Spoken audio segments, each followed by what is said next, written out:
All right.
What's up, y'all? Kofi Kingston here, and I would love to have a drink with Wrestling on the Rocks, depending on what that drink is. Preferably non-alcoholic, you know? How's it going? I'm the Celtic Warrior, Sheamus. Wardlow here. Soda. I would love to have a drink with Wrestling on the Rocks. I would love to have a drink with Wrestling on the Rocks. Maple syrup. I would never have a drink with Wrestling on the Rocks. Welcome to the dive bar of the IWC for a brand new episode 1. It's time for a drink with your drinking buddies right here on Wrestling on the Rocks, where every show is our first show and every day is my birthday of all days. Now here's your host, the coercive Miss Amanda Jane. Hi there, Marv. Happy birthday, I must say. There you go. There you go. You're so excited about this one. So, hey, guys, you know what? I'm excited. It's another episode 1 today. Yay. Oh, my God. We almost had 2, but I don't know what happened last time. But you know what? That's okay. We'll probably fuck it up again because, you know, that's our thing. But anyways, without further ado, we have some friends joining us today. So not only do you get Ref Marsh, but look who else you get. Ta-da. It's a Wild Bishop out in the streets. That's me. Yep, there he is from TW Podcast. Yes. So how you doing, Bishop? I'm good. Glad to be here. It's been a couple weeks since we all got together, but when I got the bat signal today, I was like, you know what? Fuck yeah. Let's talk some wrestling. There we go. So, yeah, doing good. Throw the horns. Throw the horns up. And Marsh, how you doing over there? All right. I was listening to Bishop's terrible wrestling podcast. He's all fucking loving it all. It's insane. Oh, no. Oh, my. So. It's not true. It's not what I said. Uh-oh. It is. You're like, oh, it's a great time to be alive. You're doing some CM Punk bullshit. What a time to be alive in Houston on Raw. I've never once said it's a great time. Excuse me, let me turn that. It's a great time to be alive and listen to some CM Punk bullshit. That's basically what you're doing. Hard pass. Hard pass. I'd rather hang myself with a Chinese jump rope. What's different about What makes it jump rope Chinese? I don't It's that thin one. Oh. I don't know. It's got to be racist somehow. I don't know. sounded- It does. Is it made out of chopsticks? No. Oh, It's just really thin. sounded like it was, so it's just ramen. I know it's ramen. Really hard ramen. I don't know. I never have thought about that, but it is racist. So It sounds okay. like yeah, just kind of think Like, that way. shout out to the Oriental people. right. That's me. Yeah. That's me. I'm a rug or ramen. Either way. Oh yeah. So Here we let's go. get these birthdays out of the way because there's not that many. Well, how are we going to cheers a People birthday? Yeah. Most of the people How are not alive. can we cheer the birthdays? Do we cheer the birthdays? We can, because I fucked it up again, and I'm gonna ask Bishop what's in his class. What better way to enjoy something off the rails than some Fresca? Oh, interesting choice. I'm googling Fresca right now. So I had this growing up because it was no caffeine. Grapefruit soda. Yeah, it was no caffeine, no sugar. So that's what I was allowed to have my first exposure as soda as a kid. Oh, No, it didn't. It have smells so good. I haven't had this in like years. A grocery store just opened around the corner from me, so there was several 6-packs on sale. It was buy 2 get 3 free. So I got 5 for the price of 2. Love those sales. And I don't need that much Sprite Zero. So I was like, you know what? I'll grab a Fresca and a cherry Coke and 3 Sprite Zeros. So that's what I did. So cheers. there you go. Yeah. No grapefruit action. What are you drinking? Why you called me? He just told you what he's drinking. Oh my God! going You think on I'm here? drinking something or smoking something? All I have is a freaking cranberry bliss bar next to me with my. Last week, fucking Marv fucked up the intro immediately, and then you've gone and headbutted his whole opening segment. Yay! We're episode. I'm having 1. just a shot of scotch in a seltzer water and ginger ale soda kind of thing. It's just kind of a light little thing I can sip throughout.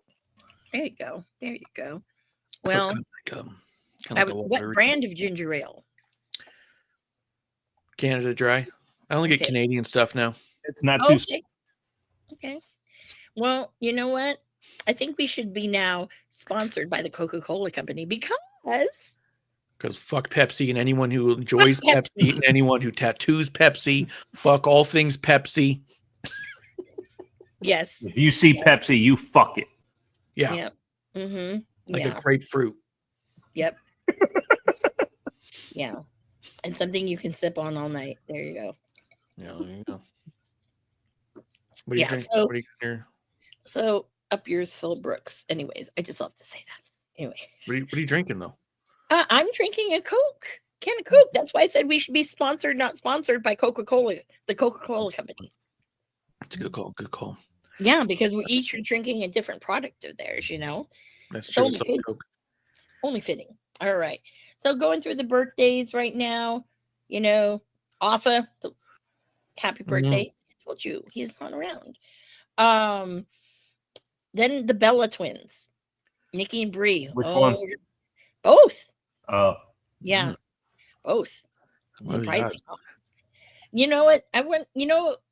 Are you really twins if one was born on let's just say 11:30 and then your sibling comes out on 12:02? That would be kind of cool. I don't know. My mind works in weird ways. I feel like I met a twins like that once where they were twins, but it was all like, they were even hammered home more so the younger one because they had 2 separate birthdays. But Yeah. Yeah, but it should be celebrate both at the same time. But you know what? That's just me. How it is. Shane Douglas, happy birthday. Happy birthday to Shingo Takagi. BFAB, celebrating a birthday. Someone who, another set of twins who shouldn't have been fired from Ring of Honor because it was stupid, Tony Khan. Remember the boys with Dalton Castle, boy 1 and boy 2? Oh my Brandon God. Tate and Brent Tate. Happy birthday. We've He's got never here, done anything since. Get out of here with that bullshit. yeah, Cheers. Elias. Happy birthday. Mhm. Why'd they get fired? Because did you watch what they did, dude? No. It wasn't worth watching. Rude. No, I can't remember why, but all of a sudden they were told not to come to TV. And they were. But who knows? This snowman does weird things, but I'm not gonna. Thank you. Keep going. One of fucking friend of the show, Roy, Juventud Carrera. Happy birthday, dude. Happy birthday. Nice. Anthony Agogo, who totally just walked off the face of the earth over there at AEW. Oh, my goodness. Beth Phoenix. Happy Oh, that's birthday. good. Yeah, happy birthday, Beth. I really miss her on the damn NXT commentary. Okay? Booker needs to go. Again, I need to start some kind of petition or something. Needs to go. Yeah. She was one of the commentators that never got the respect she deserved on it. No. Adrian Quest from LA, indie wrestler down there, went through Santino Brothers. If you guys know who Santino Brothers, that was the home of Brody King. He learned how to wrestle there, as well as Flash in the Past, Jake Atlas. Miss Jake Atlas on the road. Let's see here. We don't know who that is. Ivory, happy birthday, along with Maven. And finally, I'm saving this one because, it's a teaser for our segment about reading books about wrestling or whatever we're calling it. Happy birthday to Sumi Sakai. Sumi Sakai is awesome. I love Sumi. She's a really awesome person. But you'll hear more about her when we do the other segment. So, guys, that's their happy birthdays. Cheers. Cheers. Yeah. Cheers. So Let's see. what's the deal? What's going on? What are we breaking down today? Well, lots of things to break down. I guess the PWI Women's 250 came out. Yeah, that was And awful. I don't know. Do they judge the women on with the same level on categories as they do the men? I couldn't tell you how any of it's judged at all anymore, if I'm honest. Yeah. Like there was a. Excuse me.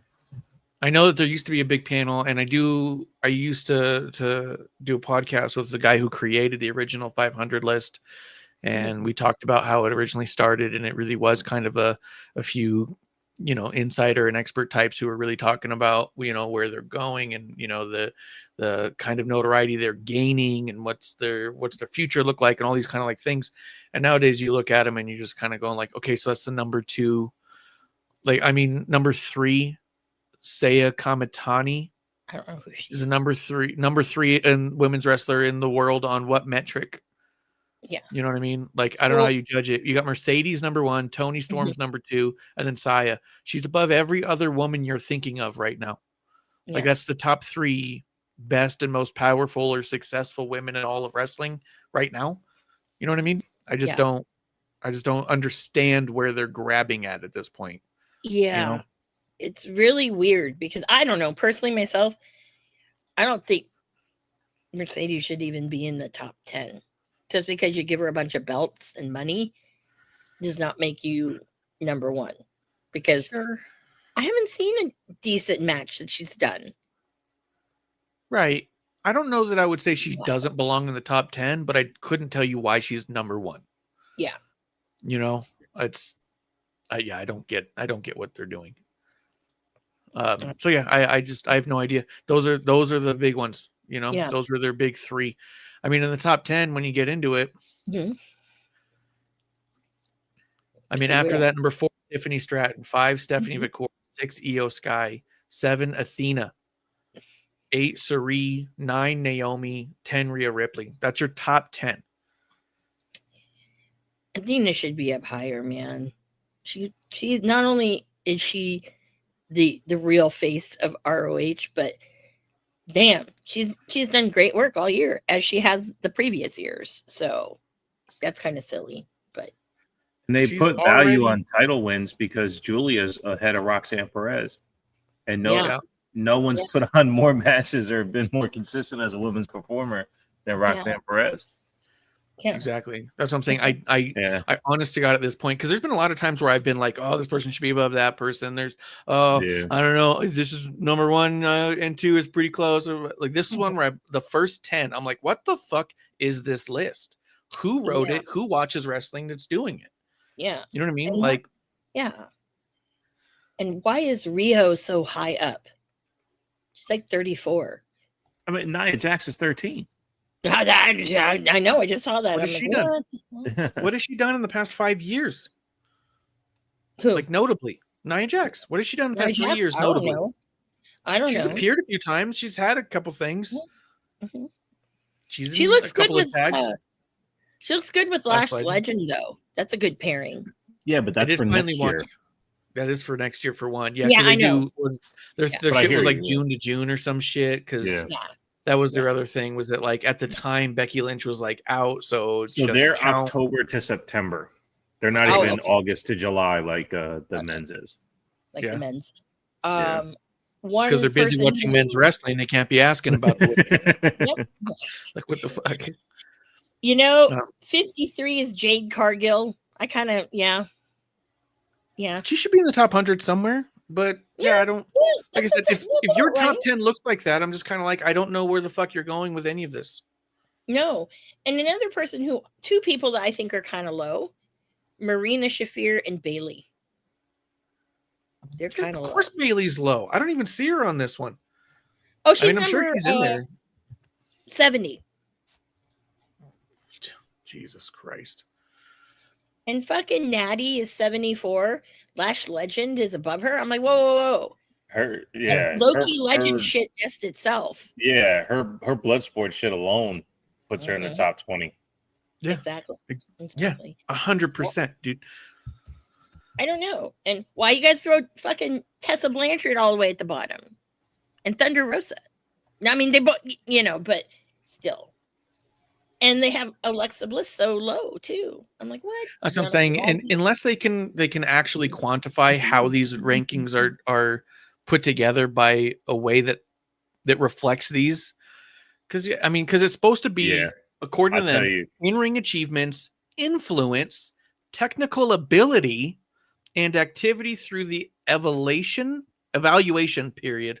Sorry, it took a second. And activity through the evaluation period. So in-ring achievements, so title wins, big matches, influence, people being fucking talking about those matches, fucking putting it on their best match list, saying, oh, you make me want to be a wrestler. Technical ability. Oh my God. You want to fucking pretend that half of these people have a higher technical ability or influence than Natty? Like what? And just general activity, which just means being on TV, right? It's cuckoo. Or It's not, very- actually not on TV, because some of these people Just are on this Matt- list yeah. but never been on TV. Matches total. Yeah. Or Yeah. 6 matches in separate months. Yeah. Mhm. Yeah, it's again when you if you're ranking these, there must be a higher value on win-loss record and champions than anything else, right? Because Yeah. when you look at influence and technical ability and competition and activity, like again, I'm a stand for her until she's done. I mean, shit, fucking Tiffany Stratton, right? Yeah. Like she had the title during damn near the whole reign of what this is. Yeah. Right. And then she puts on some of the best matches that we've seen, shows the weaknesses in other women by working. Like she showed that Outwork. Becky can't hold it anymore by working with Trish the way she did. Right. Like, Yeah. and so like give fucking credit where it's due. And for Tiffany, look, I get it. She's 4, but why isn't Tiffany 1 or 2? Yeah. Like literally 1 or 2. Yeah. Because even like as a wrestler, what the fucking thing is wrestling, she's better than Mercedes. I don't know if she's better than Tony, and I don't know if any character is more broad, like or covers more ground than Tony's character. I'm tired of it. I don't like it, but I see it. I see it everywhere, and it's drawing the attention. It has the influence, right? I can't deny that part. But and it's not like Tiffany has a real character. She's Tiffany, right? On Tiffy time. It's not like it's, breakthrough of what she is. So like watch that. I mean, she's skill for skill. They're different wrestlers, but they're right. They should be 1 and 2. They should be 1 and 2. Yeah. Because Mercedes, she's fucking got her own botchamania. Just I don't know, man.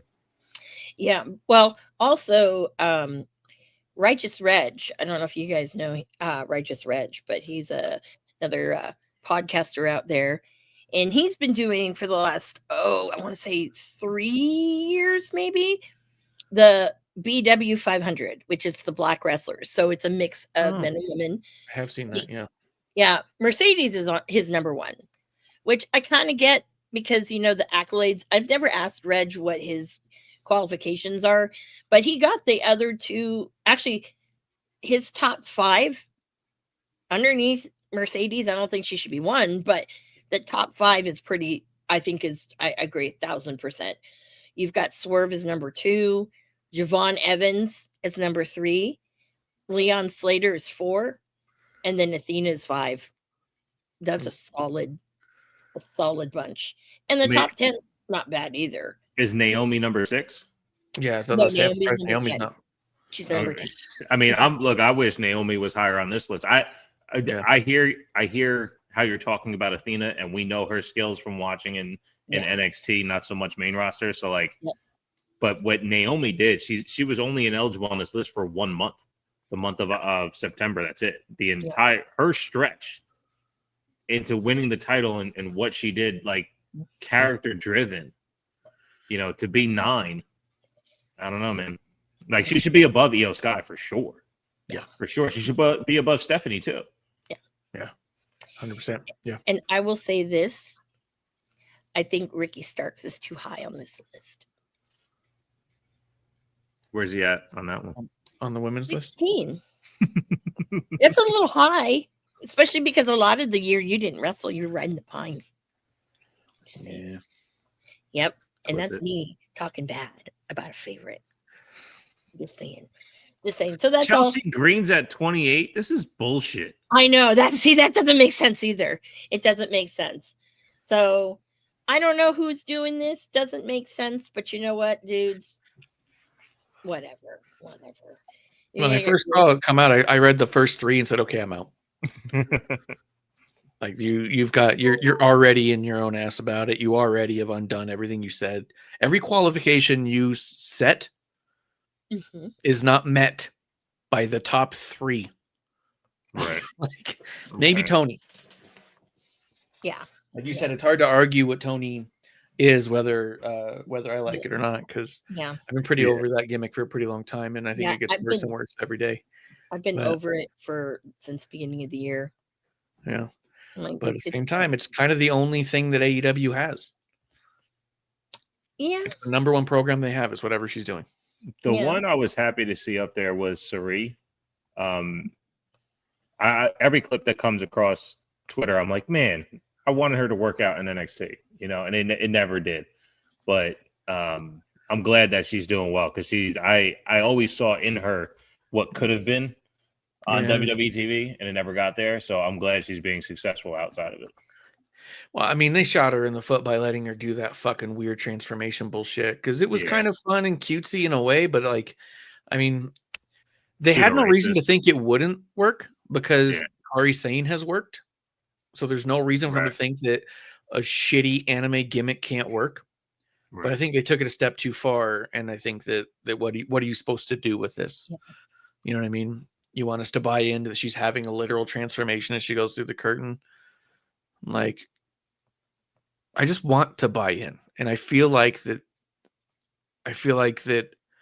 no one in the industry is looking for that in a fan anymore. The more I watch, the more I go, oh, they don't want me to. They want me to just play along. No one wants you to just kind of forget for a minute. They want you to forget before you get there. You know what I mean? It's not getting lost in the movie or getting lost in a show or you're lost in a book where you start it and you find yourself lost in it. It used to be like that with wrestling. You'd get there and you'd be like, oh, let's see what they got. Oh, here's two people I don't know. And before you knew it, you were getting excited about it. You were yelling, no, no, no, no. You know, now they're here. They're telling you before you even get to the door, come to play along, put on a costume. Hey, this is Comic-Con, guys. And you're like, oh, that's not as fun. It's fun, but it's not as fun as when you turn around and go, oh my God, I can't believe I forgot where I'm at and what I'm doing. You know what I mean? But Oh yeah. yeah, I think that's what shot Suri in the foot is they thought it was going to work, and You know, it might work sadly, now. I'm honest. Without the other stuff. Yeah. there's some weird shit around there. You know, there's some weird shit out there. So Yeah. it is what it is. So yeah. Speaking of weirdness and whatnot. Okay, we go. we're talking about Tiffany Stratton. So her ex-boyfriend, Grande Americano. I mean, Mm. Ludwig von Kaiser. You know what's wrong with them? Oh, well, it's not anything wrong with him, but Chad Gable's ready to come back soon. Mm. So what did they do? Because Ludwig's been killing it as Grande Americano. He's been killing it. I mean, when I look at Chad Gable, I'm like, okay, you did okay, but dude, I don't ever want to see him as Ludwig anymore because he's doing some great shit. Grande. Ludwig. Yep. I don't know who you're talking about with all those, but what Well, I will say. You don't know about Grande Americano? Well, you're saying you don't. I couldn't tell if you're saying you didn't want Chad Gable to play Ludwig anymore. If you didn't want No, Ludwig I to meant be I Ludwig, didn't but he want. is Ludwig. Yeah, well, that's what I'm trying to say. I think they're gonna do what they have historically been doing for the past 2 years, which is always the obvious. Mhm. We haven't had a solid swerve or any kind of surprise in years. Oh yeah, You bring back the other Grande, and then you have a battle of Grandes, yeah. and you just play that fucking gimmick. They'll play that out for a year. Oh, Easy. yeah. They will stretch that the fuck out, Oh. especially with their two minions. Well, now they're caught. Now they're confused about which one they're actually here with. They're going to pretend like they can't tell. They're going to play it the most obvious fucking way and then run it into the dirt until finally, I would imagine, because I think you are correct that Ludwig was never going to get over as he was going. Mhm. But Gable was super over. So I think at a certain point, yeah, the Gable comes back and Ludwig just stays Grande, and that's what they do with British stars from now on. Yeah, they got the whole right because it's Pete Dunne and Tyler Bate, right? Yep. Well, it's not Pete Dunne anymore. Oh, who is it then? I couldn't tell because when I was there at Raw, I could tell. I was like, okay, that's Tyler Bate for sure. Who the fuck is the other guy? Because it was definitely not The Pete first Dunne time anymore. didn't look like Pete Dunne. There was a time where they did the interview with Saxton up in the stands, and it looked like Pete Dunne. And then there was another time where it didn't. So I don't know. It's honestly, it's a waste of Tyler Bate because he's more talented than this. But Yeah. yeah, I don't know. I wonder who it is. Yeah. All I know is that it's not Pete Dunne anymore because I also saw something else that people were talking about because I think it was coming out with all the Ridge stuff when he was doing some podcast. They were talking to him about it and stuff because he's good friends with Pete. And they started talking about how Pete Dunne is Maybe you should doing ask a him lot for more money. stuff. Yeah, I know. You should have just fucking asked. But he had been mentioning how Pete Dunne's being utilized a lot in the backstage roles, more mental. And that for one, he thinks that's a great role for him, and I would be hard pressed to disagree. But for two, it really made it sound like he's doing less and less in ring. But I can't find a current thing about who that new third Grande is because it's just not Pete Dunne, dude. I'm telling you, when I was there, it's definitively not. Pete Dunne's only 28. Did he get hurt? I mean, he might just not be getting over. I mean, Well, he might that just too, be better at but- something else. Like it's a little hard to say. Wait, do you think maybe he should prepare to be not renewed in his? No, in his I think. contract? Like, it'd be As wise far to- as yeah, like Pete Dunne should like save his money just in case he doesn't get his contract renewed, so he doesn't have to put up a GoFundMe to get money. Probably a good idea, right? Could be. Well, did you hear Ridge said it was his mom who put it up? And he had her take it down? No, I didn't even know that. Yeah. I just it assumed was- it was still up.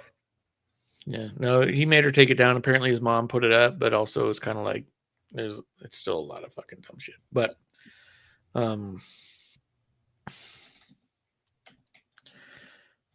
Yeah. That's kind of cool there. Also, apparently, that do you see the photo of all the AEW stars, the ex AEW stars with their belts? With their titles, yeah. Mhm. yeah, I thought we talked about that. Yeah. Well, apparently, it made Tony Khan smile. Like, really? You Because he's gonna twist it. He's gonna say, "Look at all those stars I made." you didn't make shit, dude. CM Punk was already something. Ricky, He's gonna you start didn't- looking at himself a little different. Although, did you hear what Jericho said? If we're gonna What be did doing Jericho we'll do a he said, she said segment right now and just talk about what everyone else is saying. Fuck yeah. What do we got? Jericho said that watching the TNA pay-per-view thing, I don't remember what it was, Bound for Glory, Blood and Glory, Glory Holy. Bound for Glory. I think it was Glory Holy. I think it was Glory Holy. Yeah. He said watching that made TNA look like the number 2 promotion in the world, was his words. And he said that it looked like a TNA WrestleMania. He goes, it wasn't like a WWE WrestleMania, but it looked like if TNA was putting on a WrestleMania. And he said, and he's like, sorry to say it, but the AEW shows just don't look like that. So he's starting to Well, trash you know he's out. AEW. Yeah, you He's- know he's got to be on. Yeah. The way that he was saying, oh, in 6 months, we're going to have better ratings than Raw has certainly changed the tune to TNA's the number 2 promotion in the world. Oh yeah. I'm just gonna just smack my head. It's a little fucked up. Yeah, well, fucked up, but, it is, right? So, I mean- MLW's Court Bauer wants to do a show on a river barge. So it's a low budget Jericho cruise, basically, is what you're telling us. I don't know. Speaking of Jericho, I thought they got rid of Court Bauer, did they not? no, he's back. Who's the one they got rid of in ML? Scott D'Amore? No, Scott Moore is the guy. that I'm was thinking- TNA. That was TNA. I'm thinking of, yeah. MLW is still Court Bauer. Yeah, Yeah. I thought that was interesting. Yeah, I especially guess because- put it on a boat, Is- man. No, Jericho's not who doing it runs anymore. Maple Leaf Pro? Is that Scott D'Amore that does Maple Leaf Pro? Yeah, Okay. Baltimore's Maple Leaf Pro. Yeah. Yeah. But no, it's weird. So the Jericho Cruise almost sold out, and there's nobody knows who's wrestling on it. I wouldn't put my money down for who's on it right now. Absolutely not. I also thought that they said there was not going to be wrestling this time. I thought it was going to be a non-wrestling one. I thought it was just going to be meet and greet shit. Just a booze Oh cruise. hell no. That's again. No. I mean, the only thing that's good about it is people. The smelliness might be well. No, actually, it's going to be pretty bad because you're trapped indoors. Never mind. Never mind that comment. I'm just going to shake my head about that one. But yeah, so there's that. And apparently, Phil Brooks is blabbing his mouth saying that he is grateful for his connection with his fans. So he's grateful for being a dick. That I sounds don't know awful. anybody who's met him who said like this was a great thing. I don't know. That just sounds just awful. Just, Well, no. I don't what know. he's talking about is the merchandise checks that he's getting. That's Mhm. what he's grateful for. It has nothing to do with actual connection with actual fans. He's grateful that when he comes out, they cheer, they Yeah. buy his merch, and he goes home. Do you That's think? what he's grateful for. Do you think he got one of those deals like a Cody or like Roman Reigns, where it's a big percentage? A the bigger cut. percentage. Yeah, probably. Probably. Yeah. I think part of what he's saying too is I'm so glad you guys cheer for me without me having to try because Yeah. you're sheep about it, so I don't have to earn it. Oh yeah. Yeah, this was all a PR tour to begin with. I told you when he came back to AEW, he's trying desperately to fix his name because he fucked it all up, right? He fucked up his legacy, he fucked up his everything, and then he's grateful that it worked out in such a way to where he had to put in very little effort for it to fix itself. Now he can end up in the Hall of Fame. Now everyone can talk about how he's the greatest wrestler of all time. Like now those conversations can happen again where they had stopped happening for a long time. So now he's done his PR tour and he's happy that it fixed itself Yeah. with very little effort. Yeah. So, did you watch Raw? Yes. You did? Yeah, I Okay. watched it today. Okay, cool. Yeah, he was Well- texting me how much he loved it. Said it was the greatest Raw of all time. Really? John Cena's final Raw. Was the greatest Yeah. Raw of all time. That's what he texted me. Oh, Dude, I Might have saw been mine. people saying that it was that it was the best Raw of the year, that it was one of the best Raws we've had in ever. And so I Yeah. was like, you know what, I'll watch it because it is his last Raw, so it is going to draw eyes. They got to put on something good. Yeah. It was It- okay. it was Better than some of actually the other ones. A little exactly. less crowd shots, Mhm. Yeah, very. and I don't less. remember as many drone shots either. Now I think No. about it. Mm-mm. Might just be smaller in the garden too. I that's think they're- probably what it is. They've been backing away from some of those a lot Well, they're terrible. lately. Yeah, they're horrible. That's AEW. The only person who should have drone shots is Logan Paul. Yeah. It'd be part of his gimmick that he's a fucking social influencer idiot who has his own drone Mhm. Yeah. that the production company uses, you know? Yeah. Him or Matt Hardy when they do the broken one. The broken stuff. Yeah, Man, that's Hardy's fair not enough. even in there. He's not there. Well, he was in NXT. Allowed to have drones, Marsh. Yeah, allowed to Is have he allowed to have a drones. drone? Yeah. And when they were at NXT, they did the whole broken shit, with the Dark State. Yeah, yeah. I mean, we got everybody else. We got yeah. Anyways. But yeah, so I'm curious to know, because this John Cena tournament, Yeah. were you shocked by the two mystery people? Well, no. I thought it was funny. That they both work for TNA? Well, That's first of all, they both work for TNA. Mhm. They both said if they ever came back, they wouldn't use their old names. They fucking did. They both fucking had T-shirts put out that became top sellers right away because people wanted them. And it sounds like neither one of them knows if they're actually going to do more than one show. So it's kind of like feels like WWE really got one over on you guys, and they lost pretty decisively. Yeah, that made me happy. Man, when I heard that woo woo woo, I'm like, oh my god! You were the only one. Did you hear the Yeah, I crowd know. when that happened? I'm like- Here's the other thing. I was like, I this actually is think hard. I think Cardona had a point. Yeah. That the name Matt Cardona has generated more interest than the name Zack Ryder ever did. Yep. And the name Matt Cardona is more of a draw than Zack Ryder ever was, even at his height in WWE. Mhm. However, I agree with the company as well, where if we are going to bring you back, we have IP and a fucking highlight reel of Zack Ryder. Yeah. Zack Ryder won the IC title. We want to fucking utilize that.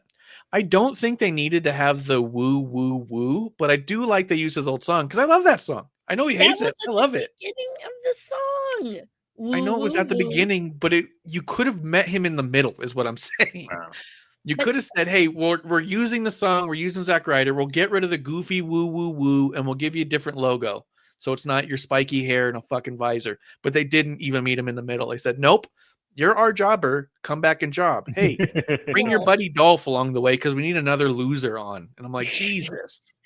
No, I mean, We're but both that's so fucking good and have been killing it. And then this is what we get. well, that's the essence of Zack Ryder. Okay, if you take away the woo woo woo, and you take away the fucking take care, spike your hair thing, Yeah. it's not Zack Ryder then. That's my It's not point. Matt Cardona, but it's definitely not Zack Ryder. You make him keep the name, but you give him enough of a makeover to where he can bring in a little bit of weight to the Matt Cardona character into the Zack Ryder character instead of saying, hey, it's the same exact fucking thing from fucking 10 years ago or whatever. Yes, that's That right. was the problem. They Yeah. could have done anything to make it go like, look, he's better than ever. He's actually back better than ever. But it really came across like when Bushwhacker enters the Royal Rumble in 2002. You know what I mean? How memorable was it? You remember it to this day. I don't even know if he was in 2002. I'm saying that when they would bring back these legends, I thought you 10 meant when years he after came that? out to the Royal Rumble like this, got in the ring, did the thing, got thrown out, and then kept going. That might have been 90. I don't know what year it was, right? But they also called it the Bushwhacker spot when people would get knocked out right away because that was the whole gimmick of that one. But at the same Famous. time, Yeah. that's what you're fucking. Legends. That's what you kind of did here. Yeah. You bushwhackered both of them. You said you kind of said it. I mean, it's dude. To me, I know they were both pretty excited about it. To me, it felt a little slap in the face ish. It felt a little bit like we don't see you any differently. This is the opposite of how they treated Cody coming Yeah. back. This is not how Cody they treated. should have came Punk back coming as Stardust. Yeah. Yeah, he should have. Yeah, Mhm. the company messed up. Now Yeah. people think Cody's a real champion, and he's not. They should have brought him back as Stardust so everybody can remember exactly where he belongs instead of putting him in some fake place. So if you bring in Nick Nemeth and Matt Cardona, you're going to think they're bigger than they really are. They're not. That's These how were you the make perfect stars. people to bring back. I said on the Terrible Wrestling Days podcast that this tournament having surprises, if it's an Edge or a Jericho, that gives the fans someone to ask to be the winner instead of letting the tournament play out and feel like a real tournament, because we know it is what it is. It's scripted to where it's going to be. But if Matt Cardona was Edge, then you would want him to win. Nobody wants Matt Cardona to win, but it's good to see him because he was around during Cena's run. They have history, right? Ziggler and Cena have history. It was good to see them there. I thought that was perfect to see them there as their people in WWE. That's it. I saw them. They're gone. Sell your T-shirts. Get your cut. Goodbye. They both left the company because they didn't belong there. Cody left the company because he didn't belong there. He's shown you he still doesn't belong there. He should go Stardust it up somewhere else. I'm sorry. It was the Just right couldn't be people to more bring wrong. in, and exactly what happened went perfectly. It was amazing. You couldn't be more wrong on all of that. The tournament's been bullshit from the get-go. There hasn't been a single decent thing to come out of it. There's no story in this fucking tournament to begin with. So bringing in jobbers doesn't do anything for anybody at all. It's all Also, homage. Cody has proven himself to have done so much more that there is a difference. What did he The prove? fact that if you want to ignore the reality of the situation, that's on you and not me. I'm asking, cannot what am I pretend. ignoring? What did I miss? What You're am I ignoring his entire career. You're ignoring every promo he's ever cut, every match he's Bro, ever had. You're I ignoring acknowledge all of it, and you're just Stardust. saying, "I don't like him. Boo, he's out," which is fine. I do the same thing to Punk. but I Who acknowledge does I'm it? not going to Stardust sit like here and crazy. trying to convince you to rewatch his entire career to accept the reality that he's not the same. It's like when people shit on Natty to this day. They still see her as the one who had a fart gimmick, and she's not that. She is the low-key legend. If you want to watch the low-key legend and say, nope, she belongs in WWE as a jobber and everybody's first match, then that's not on me to prove. That's on you to ignore. That's fine. But at this point, we're too far into Cody's actual solid run for us to try and argue with, like, has he earned it? Does he deserve it? Who else should be in that spot? Fact of the matter is, you're just a Roman guy. You wish he was Roman and he's not. Problem is Roman doesn't want to be Roman anymore. He wants to come in once every 4 months and do his shit, which is great. When he comes in once every 4 months and does his shit, he's like The Rock was back when he was finishing up his career too. Roman has earned his spot where it is, which is not an everyday champion anymore. He's not the 3-year champion guy anymore. He doesn't want to be that. And that's fine. But then that leaves you with John Cena, right? When The Rock left, we got Cena to take that spot. That's where we're at. They didn't like John Cena either because he wasn't The Rock. You just don't like Cody because he's just not Roman, and Roman's your guy. And that's fine, but quit trying to undermine him like he's a piece of shit. You're saying he's different, and he's not. He's presented different, but all the abilities and execution. That's is the 100% same. of wrestling is presentation. That's Yes, all of it. and just because you put Pyro and a cape on Stardust doesn't mean he's better than he was before. All they He's did not with better Roman than he was was take off before. his vest and give him Paul. But that was all he needed, was a different presentation. He wasn't different in any other way. It's a different Just character. different. It wasn't. Yeah. Okay. He was the same everything. It took 3 years for him to build that into a different character. It's just all presentation, which is fine. And you don't want the presentation of Cody, but that doesn't mean that Cody's a failure and that he's not good at what he's doing. Well, he's not a failure. He's a money maker. But he's not good at what he's doing. It doesn't matter if you're good or not. Because His title run is worse than Cena's. There's nothing happening with him. There's nothing that happened before it. There's nothing to happen. Which Cena run? Yeah. This last one. There's nothing. But Cena had the best title run in WWE this year. Yeah. He makes money, though. He does. I went to that. Yeah, so does McDonald's. And doesn't mean it's good. And they sell an individual shirt of his in every town.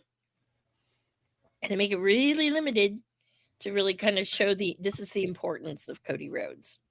They only do it in some cities, though. They didn't do that shit in fucking New Mexico. I'll tell you. They didn't? No. Rude. Why'd they do it? Though they did have that cool neon sign looking one. Mm-hmm. That's cool, but it wasn't like a lot of the other ones where they're doing, or like when they did with fucking Brock Lesnar with the fucking Suplex City, every city kind of deal. Yeah, I'm still a little miffed about the fucking Jacob Fatu one, but you know what? I'll get over that one eventually. No. It is what it is. And I'm also a little disappointed because you know who I was really hoping for to be one of those mystery people? The return of Scotty Goldman. No, the return of Scotty Goldman. You said last week that you wished it was Marty. I did wish. Did you really say that? Yes. Why? The other one had two. That doesn't make sense. Yeah. Marty and fucking Scotty Goldman. Not Cole Cabana. Scotty Goldman. It doesn't make sense. Stop. Yeah. Yes, this isn't a punk fucking tournament. Yeah, I know. That would be hilarious, though. It's like automatically you need him to fucking have a bye to fucking just beat the shit out of Phil. Oh, it'd be glorious, as Bobby Roode would say. But yeah, so very interesting. Shout out to Javon Evans. He actually held his own pretty well. It was Gunther. That's why I like Gunther a lot. Yeah. he has a good match with anyone. Yeah. And I was like, whoa, that was cool. Like, welcome to the big leagues, kid. And yeah, he hung. And I was very, very, very impressed. That's a part of feeling wrestling still that I love so much, right? Watching the match, and then the first one to land a chop is Javon Evans, right? He chops Gunther. It's so fucking loud, and I just go, God damn it. Like, I felt it in my soul how bad Javon's going to get chopped later on. Like, it just, I love being able to just invest like that. So having Gunther back is just the best. Yeah. That was unexpected. I was like, I was not expecting Javon to chop first. Yeah. Yeah. He let him do a lot. They did a lot together. It was a really fun match for sure. Yeah. It was Javon Evans has all the talent in the world. Hopefully he can maintain it with the character, you know. Yeah. Apparently Ricochet is jealous of that, but you know what? Right.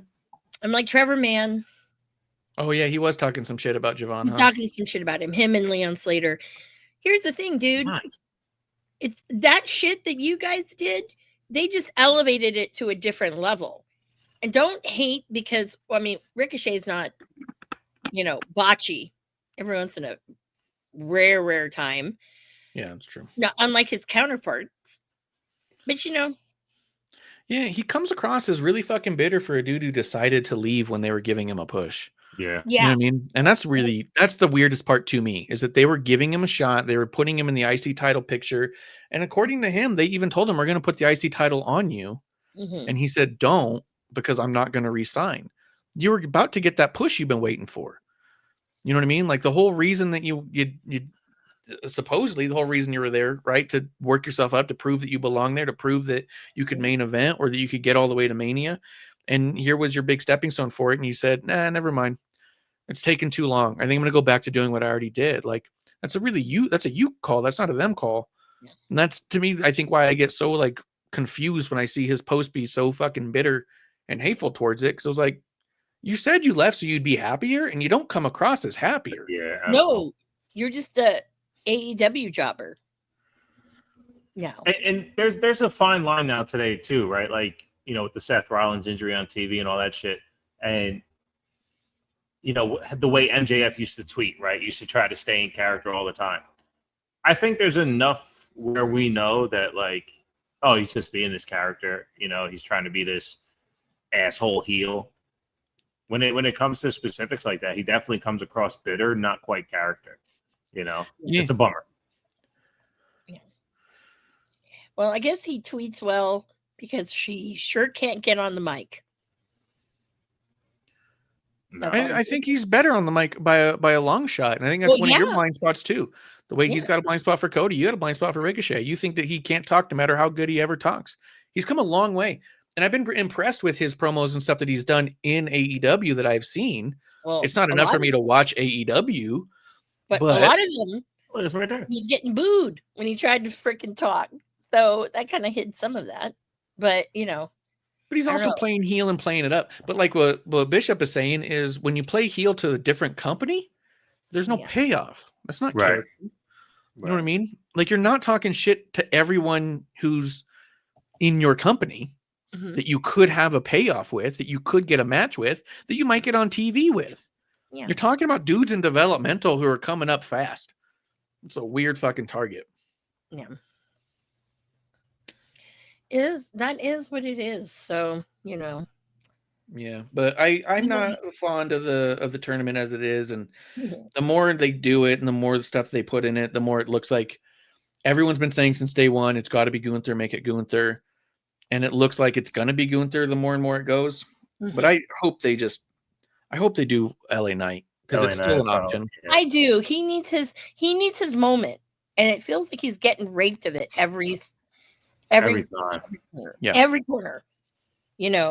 But here's also the problem is the moment won't even be a moment. I kind of broke this down to Bishop off air. Yep. There's nothing to win here. So when you get to say you retire someone, it's like fucking Shawn Michaels and Undertaker. If I can't defeat you, I'll retire. I'm putting my career on the line. Then you win and say, I retired him. He couldn't beat me to save his own career. Right? When in like the territory days, someone would get injured so bad they can't come back. I retired him. I kicked his ass so hard he can't wrestle anymore. This is someone who said his last day a year ago.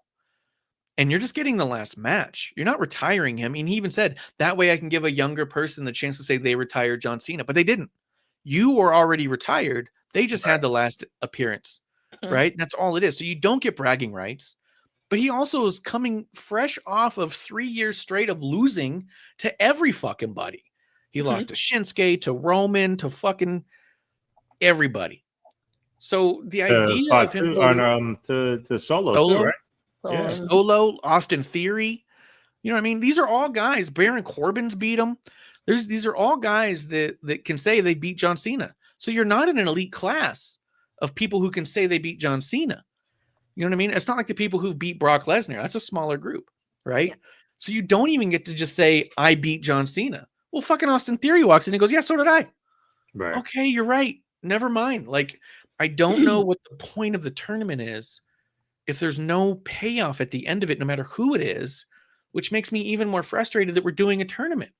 Instead of doing 2 months of tournament, do 2 months of a story. Have Gunther come back and terrorize John Cena and have him say, I'm going to put you down. I want to be the last face you see in the ring because I want you to know that you'll never get past me. You know what I mean? And then you go, God damn, that dude's a dick. And then whether or not win or lose, it's a story that you give a shit about. This is going to be a cold match with a cold result no matter what happens. And that's a bummer. And now we have him going into Survivor Series against Dom for the IC title. And it makes me feel like they're going to put the title back on Dom. So he's going to be fresh off a loss. Yeah. So I think he's got to hold it. And I fucking feel like he can't lose it at the tournament either. Like, it's so weird. Yeah. Yeah. I said this on the latest wrestling version of the Terrible Wrestling Tapes podcast. That's the bummer for me when it comes to the tournament. When you just do the math and you look at it, and at the time he still had the Monday, this past Monday on the schedule, so there's 3 matches left. All right, they do a 6-man to give Sheamus and Ray one more match with Cena. Okay. Now you're left with 2 matches. And in wrestling lore, you lose your last match. So does that mean that he's losing his last pay-per-view match and then losing his last match, or if he wins his last pay-per-view match, that guarantees that the last match he's having, the winner is going to be the Intercontinental Champion. So is he going to retire the champion and win and not follow wrestling lore? Or is whoever wins the tournament is just going to be automatically the IC champion because that's how wrestling happens? It takes the sting off of it. Big time. Big time. That's why, to me, the only real move here, the only thing that feels good is LA Knight. Yeah. He's a dude who could use the IC title and a good run. You know what I mean? And he's a dude who could capitalize on it in a way that doesn't come off phony. Yeah. You know what I mean? Yeah, I'll say that. But also, when I think of it, it's almost like if it's Gunther and there's the title, it's like you're kind of devaluing Gunther because he had such great runs when he's had belts. You know, it's almost like a total step, like 4 steps back. A little bit, yeah, especially because he had the longest IC title reign, and then when he lost it, he kind of just said, "Okay, I'm moving on. I'm moving on to bigger things." He did the Stone Cold thing, you know. Yeah. I don't got time for that stuff anymore. I got more important fish to fry. Absolutely. If he goes back to being like, "Yeah, I think IC title was a good spot for me," then you're just kind of like, "Oh, come on." Yeah, you're like, dude, what a waste. What a waste. And LA Knight gets fucked again. You know. Yeah. It kind of is what it is as far as that goes. So did you watch NXT? I watched only the promo. Okay. No. I fast forwarded all the way through the promo and then I stopped watching it as soon as it was done. Yeah. NXT is an unwatchable, shitty product, and they are ruining Thea Hale. Thea Hale. She wrestled with Joe Hendry. What is wrong with her? That's my fucking point. What has she done to deserve this horse shit? Is she trying so hard to be the next Chelsea Green that she can't just have a fucking serious face for 2 seconds? She's been a fucking cartoon since the moment she joined Chase. Before then, she came out kind of superhero Molly Holly style. And I was like, okay, that's a cute little way to start. She'll get out of that pretty quick. She goes to Chase U to be a fucking clown. And then she graduates Chase U to be another fucking clown. Like, she has so much talent. She is so fucking good. And she's willing to do anything. And it's going to ruin her career. Like, no one's going to take her seriously ever. Well, it's so crazy to me. You know, sometimes it's like you got to take what you're given, especially with the women. So, you know, I mean, yes, it's unfortunate that they were wrestling Ethan Page and Chelsea Green. Yeah, it's unfortunate. But at the same time, you know, I actually think it's helping the fans. Really, it's helping her because the fans are really getting behind her. I think it's a good thing for Chelsea because as much as I am not a fan of the super corny shit, I don't think she's as good a wrestler as Thea is and a lot of these other ones are. So you got to find a spot. This is a good spot for Chelsea because she's not that technically sound. But she is good enough to get through these matches and have entertaining things. And she can emote and all that. So she's found a niche for herself that I think is the key to it. If they try to present her like she was Ronda Rousey, it wouldn't fly, right? If they try to present her like she's a Shayna Baszler or an Asuka, it's not going to work. It's going to fly with her. I think that Thea is so much better in ring that I don't think she has to do that. I think she could be presented as more serious and it could have wings. But yeah, I felt bad for Tatum Paxley though. She had a really short little run. She lost the NXT Women's Championship. Back to JC Jane it went. And I just don't like that one chicken that's in Fatal Influence now. Yeah. Because it's like go back to just you and what's her bucket? Blanking on her name. I'm like, you guys were better as a pair. You don't need this chick. But yeah, it was great. I love how finally the calling was like, bye. It was kind of mean, but had to be done. Yeah. Yeah, and you really, Javon and Leon Slater, that's all I gotta say. Fucking great. Can't wait for them to have their rematch for Leon's title over at the X Division, I think is what the one he has. That one got fucked. That was a horrible fucking way to do it. Ugh, make me bitter. But so the promo. What did you think? So I know you said you wanted. I wasn't going to watch it, but then you said you think that they're turning on him, and I said, I do. "All right, I'll watch it." I do. Well, I they have a hard started. time telling though, like, because here's the problem with that: is that was the Madison Square Garden crowd. Yeah. That wasn't an NXT crowd. No, I but got the impression that they just didn't really know or care. well, You know what I mean? I didn't NXT get was the at the impression. Garden.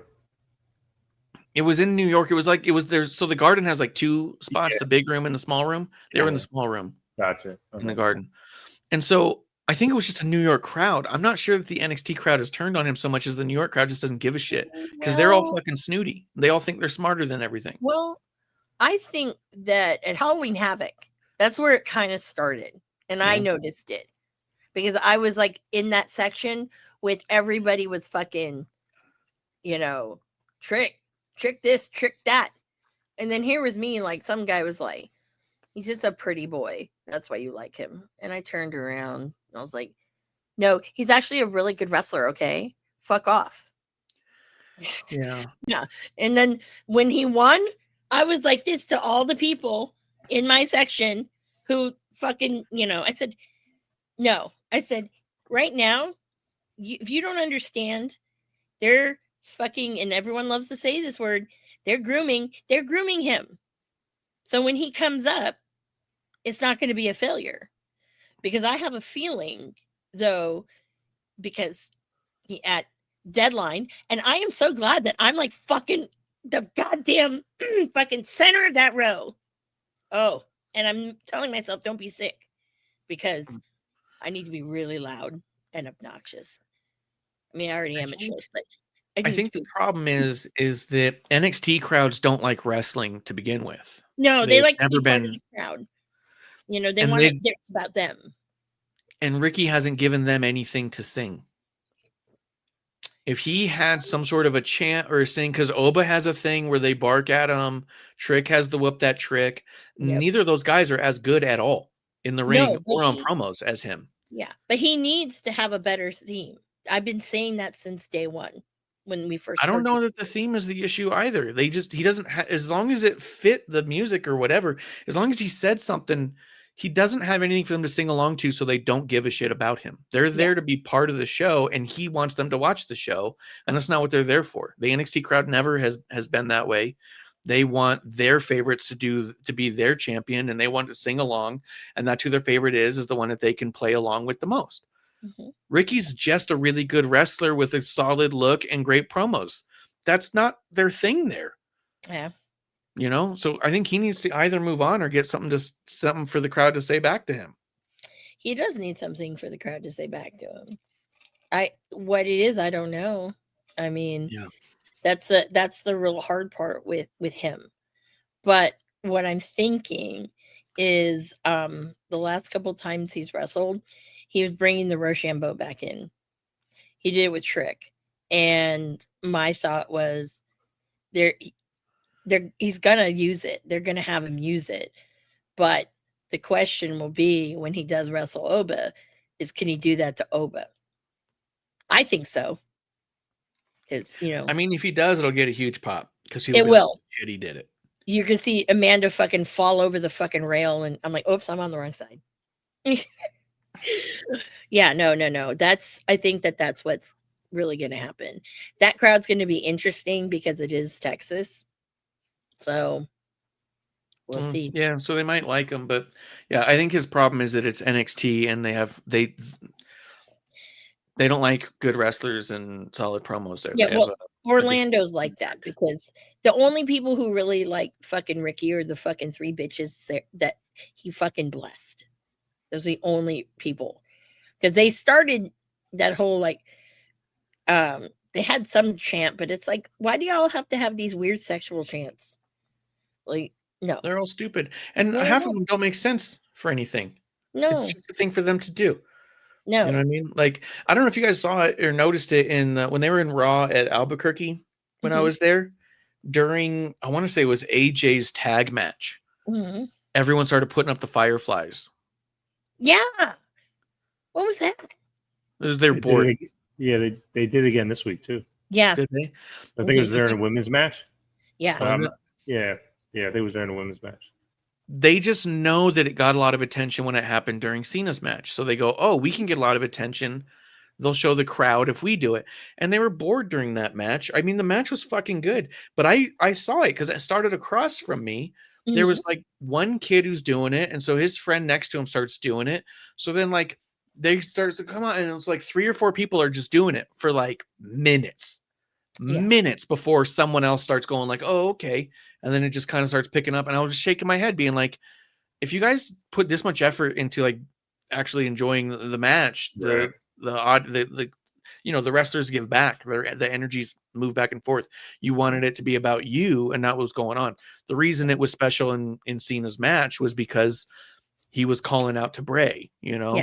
like the reason it's special is because of those moments that make it special and people knowing and keying in, right? This was not that. I didn't even notice during the women's match, but yeah, a lot of these wrestling fans, like I said before they get there, they know what they're going to do. I'm going to chant this when this happens. I'm going to put out my light when it seems like a good chance. Like they want to be the show, be part of the show. They want to see if they can get Netflix to bleep them because it Right. makes them feel more fucking important. And I think it's a shame. Like Yeah. if they got us, and part of that's their own fault. Like I said, they don't want us Oh, to it buy is. in. Yeah. Mhm. Yeah, sorry. No, I was just agreeing go with you on. because we Yeah. talked about this endlessly about how excuse me. That's what I get for interrupting you. Yeah. Joking on your own words. Yep. Yeah, I mean, they're our words. We've said them on episode 1. Yeah. It's up to them to entertain us. I hate crowds being a part of the show. Yeah. For the sake of the crowd being a part of the show, and the Bray spot's so important to me. Like and I say that for myself. I don't say that to the rest of you, like the listening world out there. Like to me, when that spot comes up, like it did in the Cena match, I cried like a baby. I cried on the rewatch. Like I appreciate what Bray brought to wrestling so much that when I see it gratuitously, I'm like, it's just a joke. It makes me feel the other way.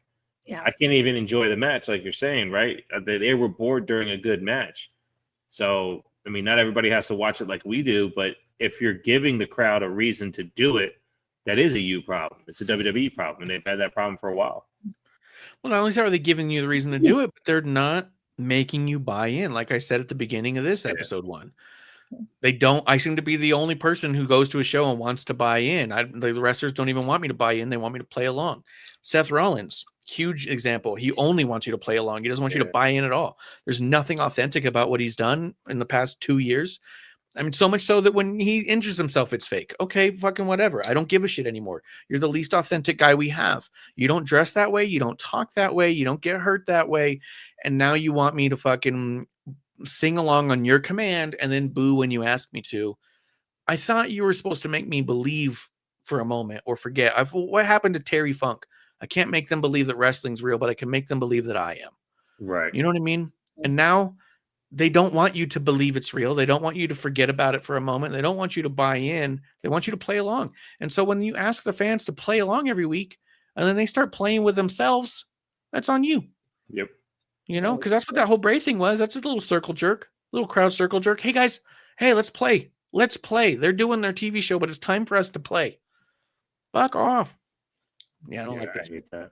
Yeah. Well, they did have something sing along for Ricky, but it's like you guys need to change the little chant, okay? Because they were doing, how the Cody Rhodes, Cody, they're doing that. They stole that shit from Europe. That's bullshit. I know they steal all of that. them. But I'm like, can we do fucking fucking Seven Nation Army? Okay, like, oh, absolute Ricky. It works. No one wants to jump on my train when I do that kind of shit. Yeah, that'd be tough to get going. Yeah, but that's people a little bit. It could work if you got it to work.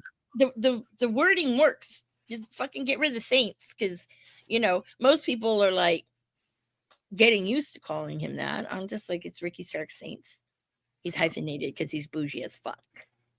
With that fucking Booker trying to say that fucking Ricky's wearing fake fucking Louis Vuitton. Who the fuck are you, Booker?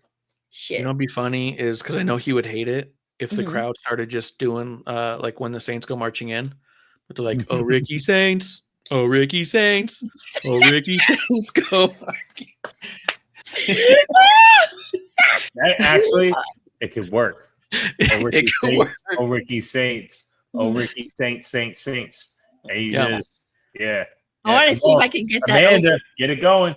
Get it going at this next one. I'm We're gonna gonna try. be, if he hears it and it catches on, he's gonna be like, "Oh!" He's like, fucking Amanda, shut the fuck up. God. I'm like, so I guess I'm not getting a pair of trunks. Oh man, that would. I think people would love that. I'm surprised. I'm surprised no one's done that. It's your Well, yeah, turn. the NXT crowd. Yeah. Well, yeah, I'm shocked. But yeah, no. So I don't know. Oba had actually pretty good promo back. You know, people like. Okay, yeah. You know, it was pretty good. I don't like him calling himself daddy. I'm like, oh, we're not going back into this daddy thing, okay? I'm not, no, Yeah. no, we're not doing this. But I don't know. I'm interested to see. I think his accent kind of slipped a couple times. I noticed that. Yeah, I'm like, why are you sounding like a Jamaican? There was a part where he sounded Jamaican, and I'm like, that's a Jamaican accent. Are you making fun of Kofi? What are you doing? What are you doing? My thing is just either do the accent or don't. And if you can't keep it through the whole thing, don't do it. Yeah. I'm not saying that because I don't like the guy. Obafemi's like fucking that's a fucking dude. You know? Trick. I'm like, oh, I'm sick of Trick. I'm like, I think both of them are pretty overrated. They're Yeah. both okay, but I don't see either one of them as the stars that people are trying to tell me that they are. Everyone tries to tell me like they're 2 years they'll be main event WrestleMania kind of bullshit, and it's all like I don't see them there. You more likely than not in 2 years will see Ricky main eventing at WrestleMania. I wouldn't see him main event. I could see him on the card. He's be on the Definitely see card there. too. Yeah. No, we talked about it on episode 1. You know, will Trick ever be bigger than his song? And I just don't think he will. And that's why I don't put a lot of stock into the coordinated crowd chants, right? Like we were just talking about with, you know, CM Punk, and then the Seth Rollins songs and all this shit. Like, I get it. The crowd needs something to get juiced by, but I don't. If I am not taught to like Seth Rollins, if I'm at a show, I don't sing along to a song. Yeah. You know, Right. like because that's what you're supposed to do. I will boo him if what he says makes me want to boo. But if he also calls me an asshole, I'm like, no, well, fuck you. You're the asshole. You know, so like it has to work. And I don't think Trick has had moments. He's had moments. And it's just I just don't think he's gonna be above it. And Oba doesn't push himself past who he is. So I think we talked about that too on episode 1, where there seems to be a glass ceiling that he's put on top of himself. Yeah. And it might be because of the lack of authenticity with the accent, you know. But It could be because he knows something's phony there.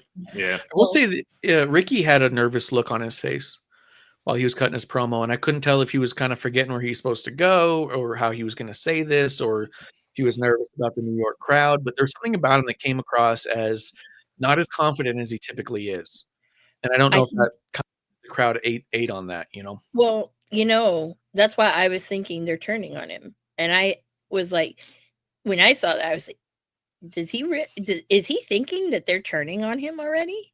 It could be too. He could have not been getting the reactions because he would say something and nothing would happen. So he wasn't ready for the New York crowd. Yeah. So he kind of like ate it a little bit. Yeah. Yeah. I can see that. Yeah. And that's very like for him, it's very uncharacteristic for him. So I thought, yeah, you're noticing that they're not into you, which, you know, I mean, hey, is what it is, right? But I mean, who knows? Like, I've never seen a show in New York, so I don't know. But also, it's really tough not to think that how you do in NXT matters or not, right? Because there's very few gimmicks that have gotten over massively in NXT that have worked on the main roster. LA Knight didn't work in NXT. You know what I mean? Karrion Kross didn't work in NXT. And I'm not saying that he worked immediately when he got up there, but once they let him do what he wanted to do, it started working because he knew the difference, right? There's a lot of guys over there Johnny Gargano was massive in NXT.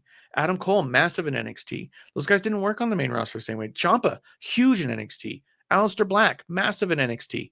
He's not clicking. You know what I mean? Like Nakamura and Sami Zayn and KO are like the only ones.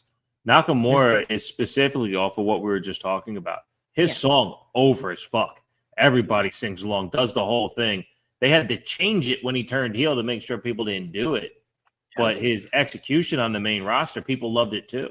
So I think that's kind of it though, right? But those are, well, I guess you can say Cole and Gargano and Ciampa. Yeah, I guess all those guys were vets too. But it might just be the era too. You know what I mean? Yeah. I mean, they're even look at like the an era women. below.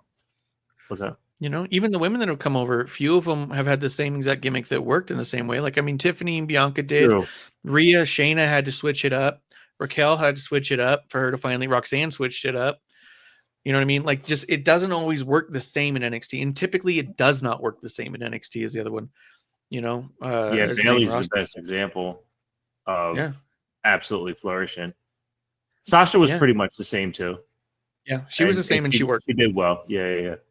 Becky had to go through so much to really latch on. Yeah. It's a fair point. Alexa, completely different person from NXT. Oh yeah. Absolutely. Yeah.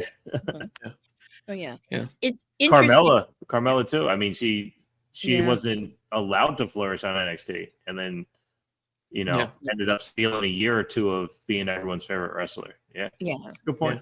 Yeah. And then you see like Carmelo Hayes, and he's just it's tough.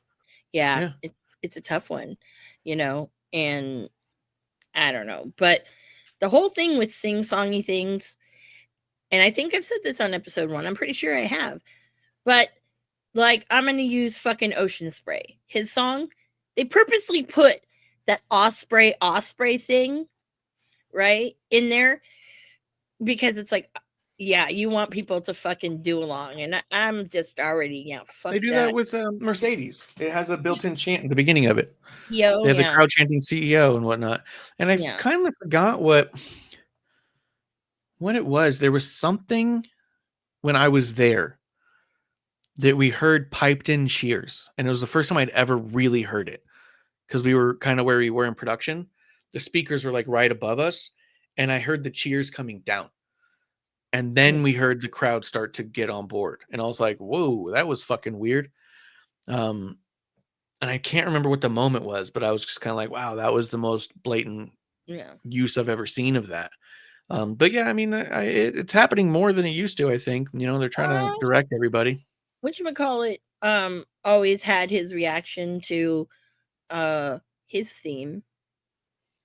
Marty. I hated it though, because they're not fucking... It's every 16th. Every 16th. Count to 16. It's the 17th note. The whoop whoop. Luckily, it doesn't have to happen anymore. Rude. We're searching for relevance. Rude. Rude. I need to try. But I'm going to say this right now. Yeah. Because this did happen. The wrestlers that I know, that actually only like 4 of them, 2 people told whomever, like my mom passed. I kind of subtly had a thing on my Instagram, and Marty messaged me right away, and he goes, "Is your mom okay?" And I was like blown away. I was like, yeah. Because he's met my mom. Okay. And he always, because he knew she was sick, because he's asked me about my mom and whatnot. So he would always ask me anytime I'd see him, "How's my mom doing?" Tell her I said hi. Okay. So yeah, she's a good dude. Well, that'll give you 5 less. What the fuck are we talking about from me when it comes to Marty? All right. I'll give you grace. And you know who hasn't said anything? Colt Cabana. Asshole. Yeah. I don't know who's more of a dick now, you or Phil. Actually, you're getting up there. buddy. Yeah, Scotty's Yeah. full of himself. Although, did you see? So what was it? The Observer did their Hall of Fame shit, which is all fucking stupid and pointless. No, but, I don't. But the readers of his thing, which is like 300 people, voted in Punk, and Meltzer put out a whole thing that was all like, here's his career, and then be all like his biggest failure at AEW, and he like was ragging on him and said like if he had just if he couldn't get over himself to work with Colt Cabana, was more or less what he was saying. And it was so fucking funny to see Meltzer just trash him in defense of Colt. But that was the only thing worth a damn in any of it. So it made me laugh. Bishop, was there anything else that you wanted to talk about going on? The only thing you texted me that I didn't respond to because I figured you'd bring it up was Becky's stuff. Yeah, man, the Becky what stuff. the fuck Yeah. happened with that match? Was sloppy and weird, and it wasn't all Maxine. Yeah, because Maxine was not great. yeah. No. He does not need to be the IC champion. But there was a number, like the arm bar that Becky messed up twice. Yeah, Fucking- that was weird. The positioning in the ring where Maxine's legs are hanging outside of the ring and the referee's got to pretend that's not happening. You know what I mean? Like there was so much stuff. I was like, this was the kind of stuff that used to never happen in her matches, and that's why we took notice. Yeah. Like, what's going on here? She was also, and again, she's a fucking icon to me. Yeah. You know what I mean? Like, it's so frustrating. And that promo that she did in Albuquerque, I liked. I was like, she's fucking fired up and she's doing it. And she did her thing and she left and she had that stare down with Asuka. I was like, cool, we might get somewhere. This whole segment with her, she was doing too much. Like, way too much. Like, not even in just the, like, I'm a heel, so I'm going to be a jerk, but also just kind of like, you're acting like it's your first time on TV. What's happening? Like, the fact she was, like, cartoonishly in Maxine's face during the intro and stuff. The fact that she's jumping around on the desk and kicking figures like this is a VFW. Like, it was so weird. It felt rookie stuff to me. You know what I mean? This didn't feel seasoned. This felt like, look at me, look at me, look at me, look at me. And that's a really weird stance for someone to take when everyone's already staring at you. You know what I mean? We haven't taken our eyes off you, and it feels like that you think no one's watching anymore. Maybe that's what it is. Maybe that's the problem, is that she feels that it's not all connecting like it used to, and now she's trying to overcompensate. Maybe that's what's going on. But I was asking you because I was like, dude, what the fuck happened to Becky? Because as I'm watching it, I was like, this feels like an Intercontinental Championship match, right? she used to have non-title matches that felt like the most important match on the card. Most important matches, most important stories. We wanted more for her all the time. I agree with you. She's the icon in this household too. I have a hat, 3 T-shirts, and a signed book. Right, like I'm a Becky like stan. Anytime. I wish that's all I had. You know, so much, dude. I know. Your list is a lot longer. Yeah. But in that, it's disappointing. But the only thing I could come up with is the desire to be great, to instill greatness isn't there. Look at John Cena. Like the run or not, he does not go out there and make a fool of himself. He does not go out there to waste a second of being on TV. He doesn't waste a move in any of these matches. And again, good, bad, indifferent for the story, gratuitous, call it whatever you want. But when he does what he does, you are not left questioning any of it. And that's greatness. Becky was so close to that. So close to that. Pre and post child. She was right there with the ability. So I'm not saying that it's a physical thing from having the baby. It's just like she's gone through life moments during this run of who she became to who she is now. Yeah. And there, somewhere along the line, the peak hit for her. And the desire to stay up there has gone away. I don't know if she cares enough anymore to present that greatness. And not even in a negative way, just like passion fulfilled. So like, I'm on to something new now, but she might not realize it. Yeah. You know, that hunger is not quite there anymore. Yeah. And that's what it feels like. You know, that's what it feels like to me watching. because I don't want to say she's regressed, because I don't think she has. You can kind of see those tools. She just looks unseasoned, unpolished, and that's up to her to figure out, right? Natty's in the dungeon 6 days a week and going to Bloodsport. What are you doing? And if it's the lack of house shows and she's not putting in the work, because they have a gym, right? They got a school. Yeah. So like she can do the work all she wants all day long. I don't know if it's in her to want to do that anymore. And I think that's what shows to me. It's like almost a complacency where I've got there. I can kind of coast on this now. I can just have fun. Me having fun is enough, because she has hit all those big milestones and those, not just beyond milestones, but like the glass breaking over and over again. You know what I mean? Like she broke more glass ceilings than Austin had entrances, like she just kept fucking new things, Here, let me do another thing a woman's never done. Like, boom, she just keeps doing it and kept doing it. But you're right. Maybe there is a form of complacency there that's just translated into I'm just having fun and that's okay. Now, and I think if it was positioned differently, if it wasn't an IC title match and it was a enhancement for Maxine match, she still gets fucked over by AJ Lee. Maxine gets the win. Now Maxine goes to face Chelsea Green for the U.S. title. Like, if it was something like that, I don't think we feel this way. But she's continued to be presented as the GOAT of the women's division, and she's not doing GOAT's performances. Yeah. Yeah, and even that finish was a little sloppy too. It's so surprised that you got caught by a crossbody and that was it for you. Yeah. Like I immediately thought of The Rock when that was his first finisher when he was Rocky Maivia. His finisher was so we're talking 1996 finishers is what got Becky, or 97, whatever the debut was. But she could beat the shit out of Lyra and fucking Bailey without problem. Yeah. But Maxine does a crossbody and AJ Lee's out there and fucking forget it. And she kicks out on 3. Yeah.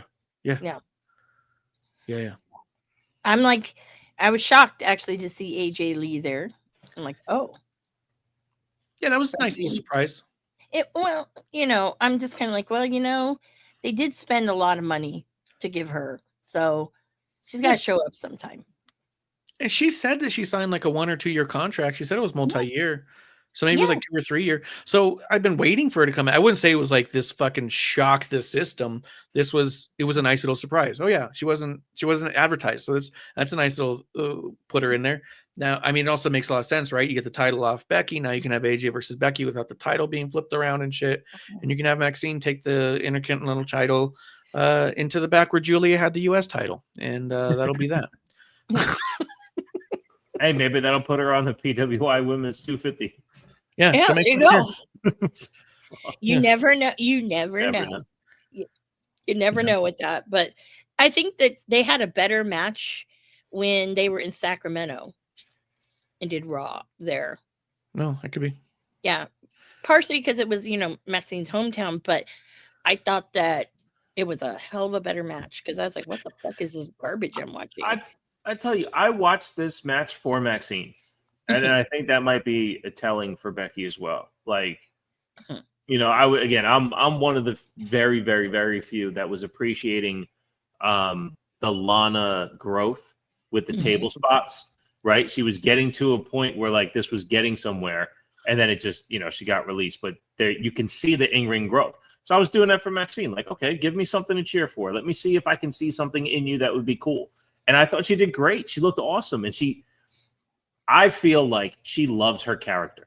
Yeah. Right. And I find that to be so fun. So why wouldn't I have fun watching her? And I did that, and I thought it was pretty cool. And that was probably the biggest bummer for me was the crossbody spot. I was like, they could have. She seems more athletic than that. She seems more talented than that. Give her something cool. She's been training with Natty. Let her put the fucking sharpshooter on.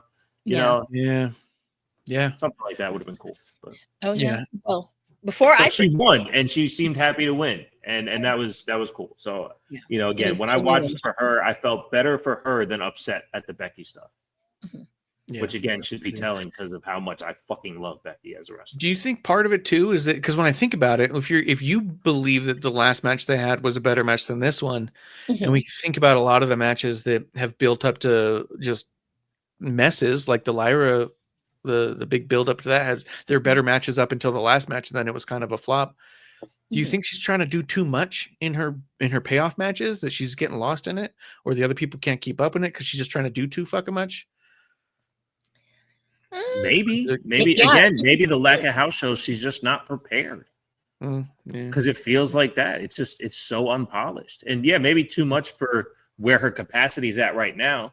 And maybe she needs to check her capacity and have cut and paste Cena style match, not cut and paste because Cena not necessarily, but like do a 5-move to Doom and be done. Like don't try to put 10 pounds of shit in a 5-pound bag if that's all you're capable of right now. So maybe she's only capable of 5-pound bags. Yeah, pull back a little bit and it'll look like a lot more. I think it's a less is Yeah. more thing with her right now. Yeah. Yeah. I think she's trying to have fucking Evolution main event every time it's a big payoff. And at the end of the day, we don't need that one. Your last match on Raw was good enough. You know what I Yeah. mean? Like just Yeah. keep giving us what's good enough and we won't see 6 to 8 when it's a payoff, give us 10 to 12, or maybe 8 to 10. It doesn't have to be that bad, and you can tell a lot in that amount of time. Yeah. Yeah. So you're saying like you'd rather just her give us the old 6-7. Yeah. So dumb. So dumb. So dumb. We set ourselves up for that one. So dumb. I don't even get it. I don't Oh, get God. it. It's the disappointment. That's what I like. So dumb. Oh god, I hit my D&D crew with a 6-7 last night, and they were pissed, dude. It's the best part. Is the You're like- disappointment from the parents. Well, that's the thing. Like I have an 11-year-old, so it's enough. I get it. That's the only people I do it to. Is people with kids. They're like, oh, they're gonna hate this. Yeah. I don't have kids and I hate it. Oh yeah, I think it's the dumbest thing. But I also think I don't that there's even know worse what it things for is. kids to be ironic about. So Yeah. What is Yeah. it? yeah, I don't get it. it's the joy of nothing, is what it is. yes. Truly, yes. what it is. Someone online was asked, what do you rate it? And they go 6, 7. And then it exploded into that. Yeah. Yeah. Okay. I thought it was some weird sexual thing now. with not balls. even. It literally is just the joy of nothing. And I think Yeah. that's, to me, that's the beautiful part of it, is so many kids are experiencing joy of nothing in a way that I haven't seen in a long time, because they always have to have something that does mean something, or it means consumerism, or I want Labubus and spend $6,000. I need the new On video game. This is Starbucks. like, Everybody's this is literally, you could fucking put out fucking 6, 7, 2 little tiles on their thing, and your kid's gonna walk in and start laughing and enjoy nothing. Like, to me, I'm all like, that's the beautiful part of it, is kids experiencing the joy of absolutely nothing in a world where that's very rare. Oh. So it's so funny too when you see the basketball games and shit, when the team gets 67, all these kids in the first, I laugh because of the idiocracy of it all. I think is precious. Yes. But yeah. Well, it needs to happen. Now you- It needs to now you- happen. So I agree. I mean, it's just silly because it is nonsensical. So yeah, when they're all playing outside and they're doing their things, I hear it through the window 100 fucking times. So Really yeah, I would be. shaking your head like Jesus. But I was just helping him with homework yesterday, and he's in 6th grade right now. So I was like, yeah, when I was in like 6th, 7th grade, and he just goes like while I'm telling him the story. And I was He's like, putting fair your hands enough. on top of his hands. Yeah. He's going like this, and you're so like, mm-hmm. Yeah, yes. Oh I yeah, gave yeah. him credit. I gave him credit. But, Children need to find something that's to bring them joy. They need Yeah. to find something a little, I don't know, Yes. quieter. speaking mean- of, before we do get out of here, because I don't know with TW Thanksgiving being next week, are you guys excited for Survivor Series based off of what's happened? No. I'm gonna cry like a fucking baby because that'll be the absolute for Oh me yeah, in the crowd. The last time I'll see him, and him and Dom had a really fun match on Raw. They So I would did. imagine they're gonna have a really good one. They did. Because this one they're preparing for. There's a story. There's a bit of story behind it. It's gonna be awesome. You're gonna be in. for a Ray's gonna great one. interfere. Yeah. He's gonna help John. I'm calling that right now. Yeah, Yeah, we'll see. yeah. I'm We'll see. thinking I that. hope Dom brings out somebody too, because like they're in San Diego, dude. That is really his home turf. I know he's not. I don't know what his health is right now, and I know the last time I saw him, he couldn't move a lot. But it'd be great if he like came out with like Conan or some shit. You know what I mean? Yeah. just a little nod. Because I do think that, Dom, Cena, San Diego, that is the one thing about the Survivor Series I am excited about. Looking at the War Games match in and of itself, I don't think I'm interested. Like, I'm trying to be, because I looked at it and I was all like, I get it. You have all the muscle here and all the charisma here, but that's kind of your teams, charisma versus muscle. And so I was like, all right, I don't know if I love that. But if Cena doesn't headline his last pay-per-view, he's not gonna headline. He's I gonna almost feel open. like he's gonna open. Yeah. Yeah, he's no, open. I don't want. And then I'll be out. Bye. I'm done. Right. Right. Yeah. Then you're Like, gonna bye. I'm like, oh yeah, and fuck you, Phil Brooks. Yeah, you're all like, I'm hitting the road early. Yeah, I got a long drive ahead of me. Yeah. I said I don't want to eat this overpriced food in the stadium, so I'm gonna go. Yeah.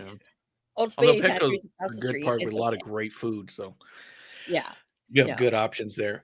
It's So- depending on what's open, I suppose. But yeah. I gotta imagine a bunch would be. I'm But I think excited. outside of that, I mean, Yeah. I think Stephanie versus Nikki's gonna be good. I think it's Yeah. gonna be much better than we think. should expect it to be. You know what I Yeah. mean? I think so. I think that this is a really good way for Nikki to kind of say, yo, I'm not this like bocce Bella or Yeah, It can whatnot. go one of two ways. Yeah, it can be Yeah. a quality send off for Nikki, or the ability to start her quality send off. Yeah. Again, I don't know what her deal is and how long she plans on being around. I was excited after the Tiffany match because it looked like she has more in the tank. So Yeah. if her and Stephanie can have that kind of chemistry, if she could beat Stephanie and go on this fucking Divas era, this is who I am thing, I think that would be great. Wow. So I think you guys are right. Like, looking I can forward to see her that. changing the belt back. Oh Yeah. my goodness. Butterfly. Oh, The fucking heat on that. Are you Oh, because kidding now me? you have AJ there and That'd the be whole good. thing. Yeah, that would Fuck. be really good. Look at you, Amanda. Fantasy book is some good shit. I know. Mhm. And now if it happens, You heard it here first. exactly, episode episode one. one. Episode one, man. I've been known to book things all the time. yeah. Yeah. Are you stoked about it, Bishop? About the Survivor Series? No. I think. I mean, look, we'll see what women end up in the cage as well, because there's still two on each side they're waiting for. I don't Right. like any of the ones they have already. No, one so- on each side. Yeah, one on each side. I know, and because Charlotte did come out, so they're still waiting on one, I guess, unless they're gonna do 4-on-4. When I was actually surprised that Brock came out. I wasn't expecting that. Because I don't think they did enough to make us feel like Brock would want to be with Paul Heyman in this state. So, and They've then released some of the merch. oh boy, for San Diego. Yes. But I saw and then two- once Brock came out, I was like, oh, okay, so it's Roman, and that being predictable. And then no, I don't like the Avengers on one side and then the Sinister Six on the other. I don't like that setup. So Yeah. it opens that's at my 10 point. a.m. If you want Cena merch, you got to go early. What did they So go that's with? why The Padres Brown. Did they? I don't see that here. Oh, But she's it's just saying white that they with- announced the times on it or whatever. Yeah, they announced the times, but they did show one of the T-shirts. Oh, where are you at for that? 'Cause The I don't San see Diego any I of it. went on to WWE.com/shows/Survivor Series War Games. Yeah, all I did was I went to Google and I put in Survivor Series, WWE Survivor Series, and then this link And they popped up popped on up. the website, and then there it was. I said, "Oh, Superstore," because I fucked up with Money in the Bank, man. Fucked up that one because there was hardly anything that was there that I wanted. Also, other good news is I've been watching the ticket prices and they're dripping down pretty That's well. a fucking awful way to say that. Whatever. Stripping, not a good thing. Whatever, yeah. I mean, so there's some seats now. The cheapest seat now is 132. That's going down. Yeah, that's not Yeah. bad. Yeah, there's a lot of them there. There's this one Oh, section wow. that I'm looking at. Yeah, So they have Nina shirt's kind of cool. Padres jerseys in the Tony Gwynn style, and then in the new school, old school brown and gold. They both look pretty cool. So Oh, they'll I probably didn't have see the t-shirts the brown same gold way. one. Yeah, you have to tell me where that one is because they have the last time is now one with Cena. That's a fucking nice one. So I'm gonna have to get that. It's white with brown and white. Where are you seeing the jerseys? Because if you look at the shop and you look up San Diego, there's 2 different Pro Sphere styles. It's like So- mint and pink. Hold on. I just typed in Survivor Series on the shop, and it's the Oh, hold on. yeah, Let me see here. and it's the top right. It's the first 2 on the right hand side, and then they have a third one that's I guess a little bit more old school. Oh, there you go. Oh, yeah. Yeah. Oh, the Survivor Series jersey. I've been looking at Not Cena, but the stuff. Survivor Series one. It's pretty Yeah. badass. That I will tell love you. that color That combination. well, hold on. How come I $100 can't for see that this? Pro Sphere one. Do I have to look at John Cena?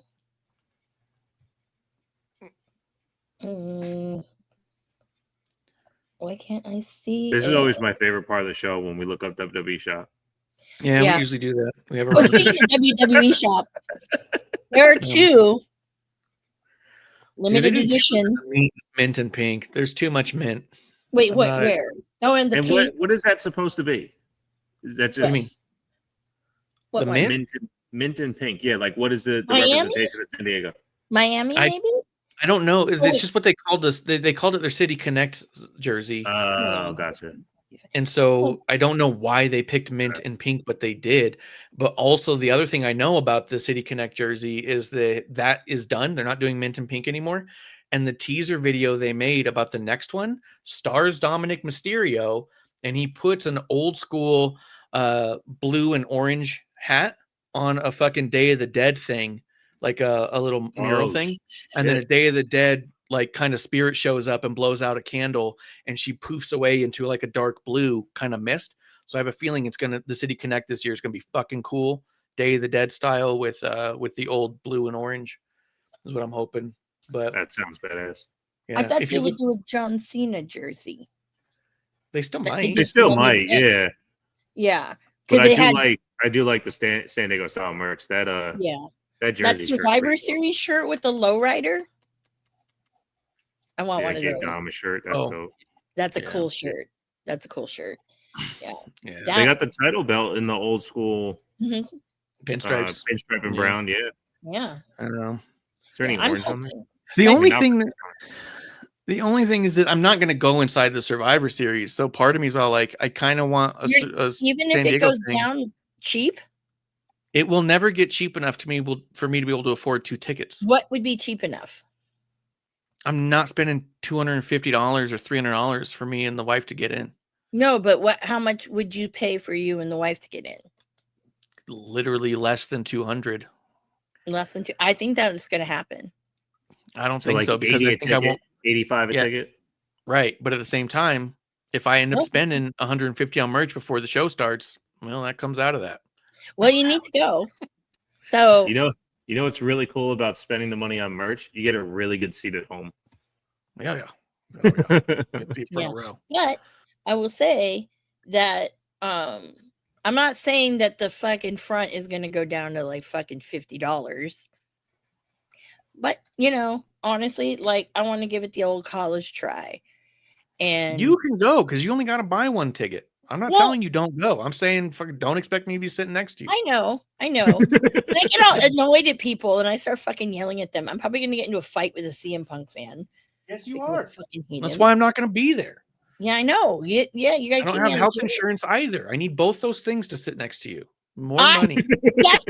That's not true. That's not true. Now, if it didn't have what was going on and you went to San Antonio, that would be no, girl. I'm gonna sit way in the shitters because don't want to be anywhere near you. Don't want to be. Yeah. No. But yes, if you go to the store, there are 2 limited edition Ricky Starks shirts. Saints. Still No. starts to me. And of course, I'm a sucker.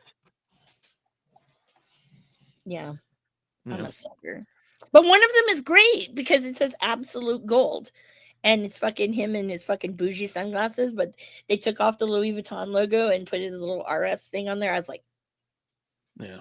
that's kind of cool. nice, liking that. And then the other Yeah. one has him on it, and I'm like, yeah. I'm like, all right, but they're black. That's my complaint. Can we do it on another shirt? Yeah. No. So we'll see. All right. We'll see how much I spend on merch to begin with. Say what's up? Well, honestly, I want to see some pictures of some dope merch. Yeah, That yeah. exclusive Oh, shit. yeah. So just throw it in That's the group why chat. That'd be dope. you have to go when it opens. Yeah. You know, because a lot of that I'm shit sells now- out fast. I missed I'm out on now stuff when we were in saying- Detroit. I saw people with bags. We went the next day, and basically back. half the shop was sold out. It's crazy. Yeah, that's how. And I went at the opening on the Saturday.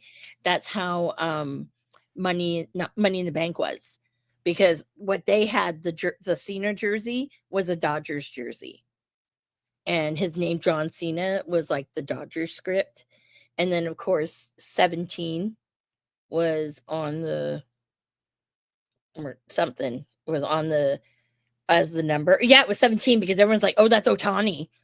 Like, well, on this shirt, it's yeah. John Cena. So that's what I was kind of like, that's what I'm kind of hoping for, because I want to get one that's kind of cool like that. But then I'm like, no, I need to say, but I did now change my hotel.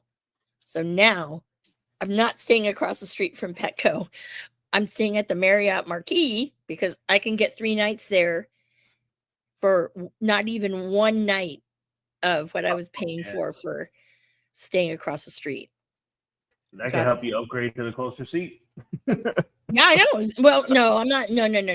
I'm not paying that. But I did save on the ticket for Deadline, because for some reason it was the seats were all like half the price than they normally are.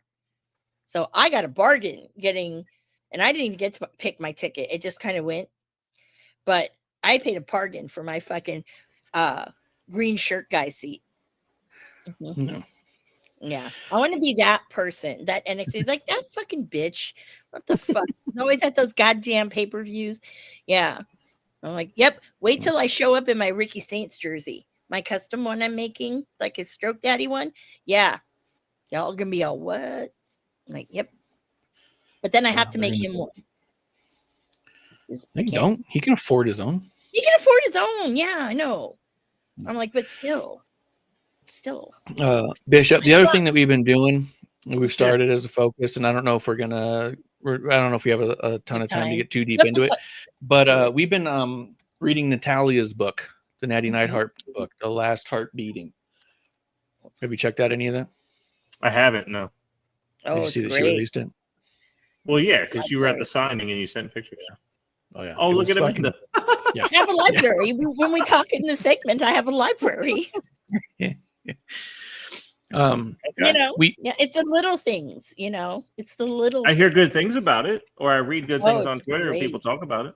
It's great. It's phenomenal. It's one of the better ones so far that I've gotten. And I've been reading almost all the wrestlers' books as they come out. Hers is phenomenal. I would say the only thing that at this point is fun, but to me it's slightly annoying because I'm like, hold on, wait a second, is I got to piece it together. She refers to everyone like she refers to everyone. So she talks about Daddy. She talks about Ted. She talks about her Uncle Dave. You know what I mean? And I was like, wait, you know what Davey Boy Smith? Like, you know what I mean? Yeah. Like it takes a second for me to click. Marsh didn't She's pick talking up about that cousin Ted.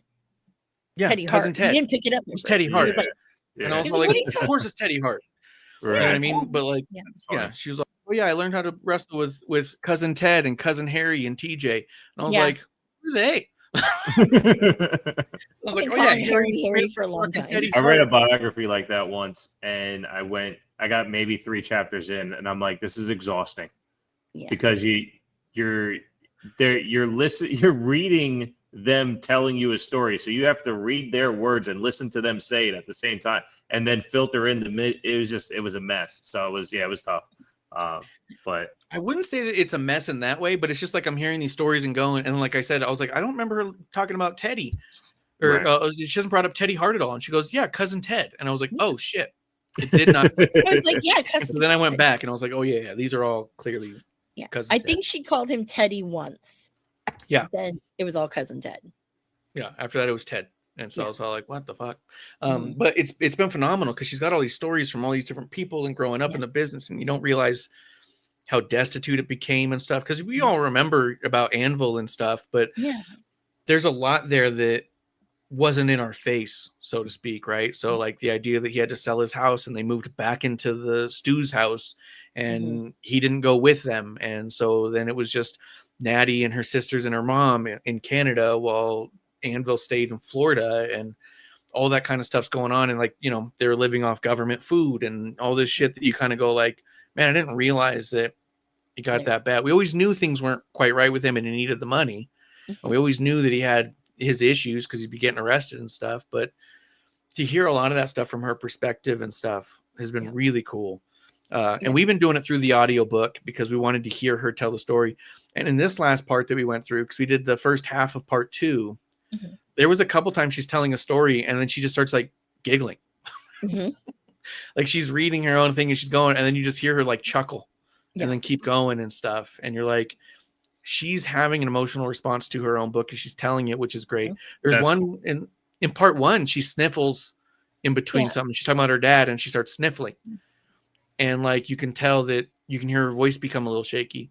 And I've had other audiobooks, because I'm a big audiobook guy, because I have issues with words in front of my face, as was evident when I couldn't read the one fucking word with PWI. It took me 3 tries to read a word that I know. You know what I mean? Imagine the words I don't. And so I like to hear them tell their story. There's been a few of them I've heard that were almost sounded like cold reads of their own book. Yeah. You know what I mean? Which is fine. You don't have to like go crazy telling your own story. But it's so awesome to hear Natty read it because she is having an emotional response to her own words. She's reliving it right there with you. And it makes it feel, I said this last week, it makes it feel more like you're one-on-one with her. Yeah. It feels like you're just having, it just like feels like you guys are like in a hotel room talking about it. You know what I mean? Like just in a private setting. Where some of the other ones, like I said, the Becky one specifically, her audiobook sounded like you were in a busy cafe and she's talking to you. Like she's very cognizant of the ears listening is what it comes across as. You know what I mean? She seems so much more guarded. And this one feels like there's no guard here. That's not to knock Becky's book. It's just to say there's these different styles in the writings and their stuff. Is that Natty's, I think, digging in deeper to more trauma, I think, and to the joy parts of it, you know? But yeah, this one was really cool, this section. Yeah. It was really cool. I thought It was for the first me, European and Japanese trip. yeah. And I thought that was really cool. And when I said we had mentioned Sumi Sakai earlier, that's who kind of got with her, with one of her matches was, you know, we dance, or we're going to dance in Sumi's broken English. And I was just like, Sumi, I love Sumi Sakai. And I'm like, I guess she's always really been mother hen, but just to see that and trying to attempt to communicate with someone that, you know, you have very broken English with, I was just like, wow, that's great. But the one story that did get to me, I don't know if it got to you, Marsh, but it choked me up, was she was talking about wrestling with her dad as a tag team. Yeah. That one got producer lady as well. Yeah. Because it was kind of great to hear, because especially that when she said, that's when my dad, you know, knew. I was like, you know, I was a wrestler, you know, knew it then. I thought that was great. I'm like, oh. Yeah. She talked about how when it was just them, he was very much treated her like his daughter. And when other people were around, she was one of the boys. And he very much made that distinction. And it also, she talks about how that was when she really started to gain a different level of respect for her dad and what he was able to accomplish, not only in the business, but in ring, the kind of performer he actually is and the kind of person he is there. Like, he was so seasoned and he was so good and he was so charismatic with everybody. Like, that was his wheelhouse, you know. Being at home was the tough part. This was where he was a natural. And so she got to see that and feel that for the first time in a way where it was like, oh yeah, there's a lot of room there for some respect, you know? Yeah, absolutely. Yeah. It's great. I personally myself, this is my first audiobook. Okay. I'm old school. I like to read. But now I'm like, I don't want to read. I read too much at work. So listening it is. And I think it actually brings it to life more. Not like I'm looking at it on, the pages or whatnot, but I think it really brings it more to life. And it makes it more, I don't know, it just makes it more real. Because as someone who's like Natty for a very long time, it's like, this is, you're that fucking little engine that could. And just hearing all of these things and these stories and things like that, it's like, that's why you're a fucking rock star and you're amazing. Yeah. Where am I in this? Okay, there we go. Who was it? There was a comment that someone had said some of the wrestlers, when they're talking about Nikki Bella, this, I know, totally random off subject, they were saying that, oh my God, we got into wrestling because of Total Divas. Mm-hmm. I was like, wow. Well, I know producer ladies like that, but I mean, you wanted to wrestle because you saw Nikki Bella on. I think that was kind of Roxanne's thing. Was it Roxanne's thing? She knew how to get to them. I know she used them as influence to, but I think she wanted to be a wrestler before that. Yeah, I don't think she was. Well, then again, she is that age. It could be that. That's what I'm saying. And when she was on, I think it was like season 3 or something like that. Like it was a couple years in, and then she was about backstage, or not backstage, but behind the arena, trying to meet some of the wrestlers. And there came Nikki and Natty, and she was like, I want to become a wrestler. And she's like fucking 10 or 11. So I wouldn't be surprised if she'd seen the first season or two and been like, oh, wrestling's cool. And then obviously your taste matures as you do, and probably start seeing the matches and going, wait a second. And then I think it was the Bailey Sasha thing that was like, definitely I want to do this, but that was all kind of around the same time frame, Yeah. Because I can see that. But at the same time, at the other time, like I wouldn't be surprised if that's like a Maxine story. You know what I mean? Like some of these women who want to get into it now literally are because of the Divas era and stuff. Yeah. You know what I mean? Like the Total Divas show got them into it to begin with. So that wouldn't be a total shock depending on, their age. Yeah. I just don't want to hear people say, oh, I got into wrestling because of Sunny. I mean, Sunny never wrestled. Sable would make more sense than Sunny. Sable, yeah, but but she was there. She was eye candy. Well, yeah, not but she anymore. wrestled. She power bombed her dad or her husband. Well, I know that Sable did that, but like, I'm just saying, people, whatever. Yeah. So Bishop, where can we find you? Oh, well, you can find me and X at TWTX Podcast and TWTXpodcast.com. There you go. That's where you can find me. Thanks for having me. Oh, good to see you guys. Always great to see you in episode 1. Marsh, where can we find you? At the bookstore. Listening. Listening. Yeah, listening at the bookstore. Yeah, listening in the bookstore. Also, people, if you want to help Marsh go to Survivor Series. Tonight we just dance is what she told her. Tonight we just dance. Okay. Venmo at Ref Marsh. Because he needs to see me cry when I fucking see John Cena. No. It's last time. It'd be cool to see Dom win the IC title in San Diego at Petco. That too. That'd be a fucking cool moment. That too. But I kind of wish they didn't, and LA Knight win the tournament, and then LA Knight becomes the... Yeah, but Triple H is sappy. We've been through this. He's a sappy Well, book. Everything feel good moments and shit. And and San Diego, Petco Park, fucking Dom winning the IC title against John Cena. That's fucking... That's you saw what happened when he won the title the first time. Made him go back out and throw his hands up. I think Ray's got to be there in some capacity. Of course. Capacity. Oh, cheers, Justin. How's it going? Cheers, Justin. Cheers to you, man. But Does that mean, Dynamite just ended? Is that what that means? Oh, yeah. Because he's been on them Dynamites. He's been doing them all. True story. Yeah. True story. We were running against Dynamite, and I wonder, did we kill Tony Khan's ratings? I hope we did. No, we gave him one. We gave Yeah, him we gave him one. one. Gave him Okay. one. Yeah. Jesus, Yeah. Jesus, because ratings are important. And Dave Meltzer gave us 1 star Well- and a quarter. Fuck him. Fuck Dave Meltzer. Fuck Uncle Dave. I already said my goodbyes. What are we doing? I don't know. What are you doing, Not Marsh? me and you. It's you and Marsh. No, I said to Marsh, I know this guy. Go to That was bullshit. I WWE can't believe you shop. kicked me out like that. I didn't kick you out. I didn't touch anything. It's I touched horseshit. nothing. Did you guys Bullshit. see the letter that that Rey Mysterio wrote to Eddie Guerrero on his anniversary? No. No, I saw something happen, but I didn't click on it. I don't like crying for no reason. Justin. AEW is doing a 3-hour Dynamite and Collision show. I tapped out on the Collision portion. That's rough. 3 hours. Watch AEW. Collision right behind me, buddy.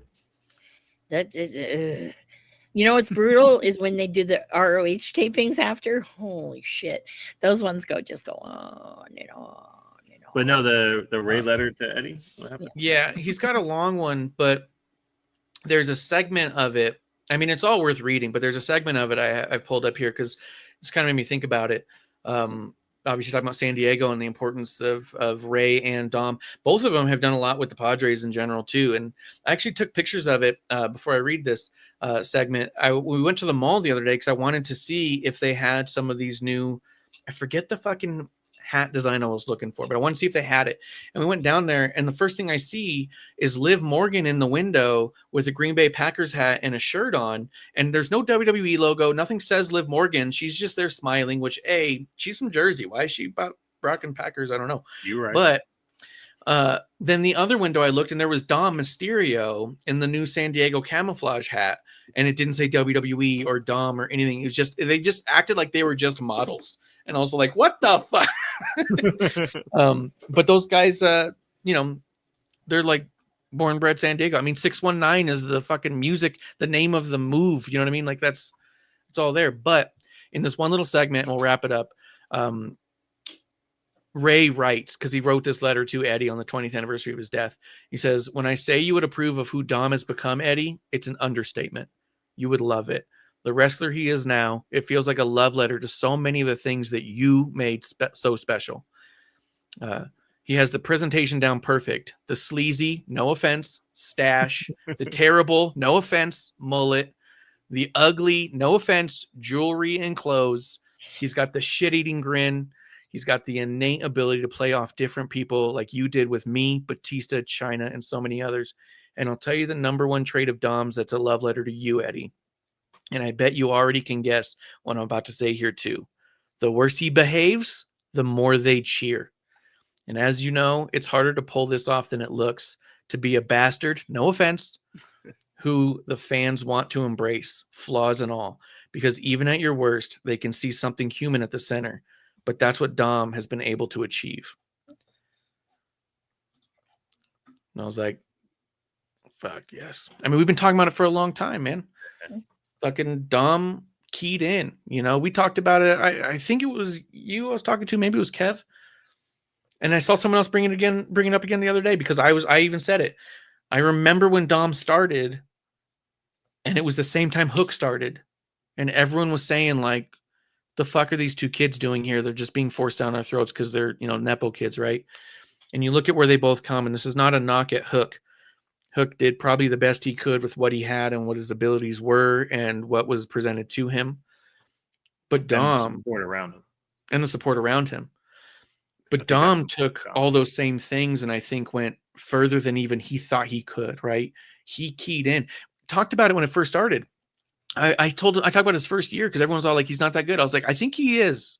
And I was like, and I think he's getting it because his first fucking rivalries were Seth Rollins and Sami Zayn and the Usos, and he teamed up with John Cena against the Bloodline.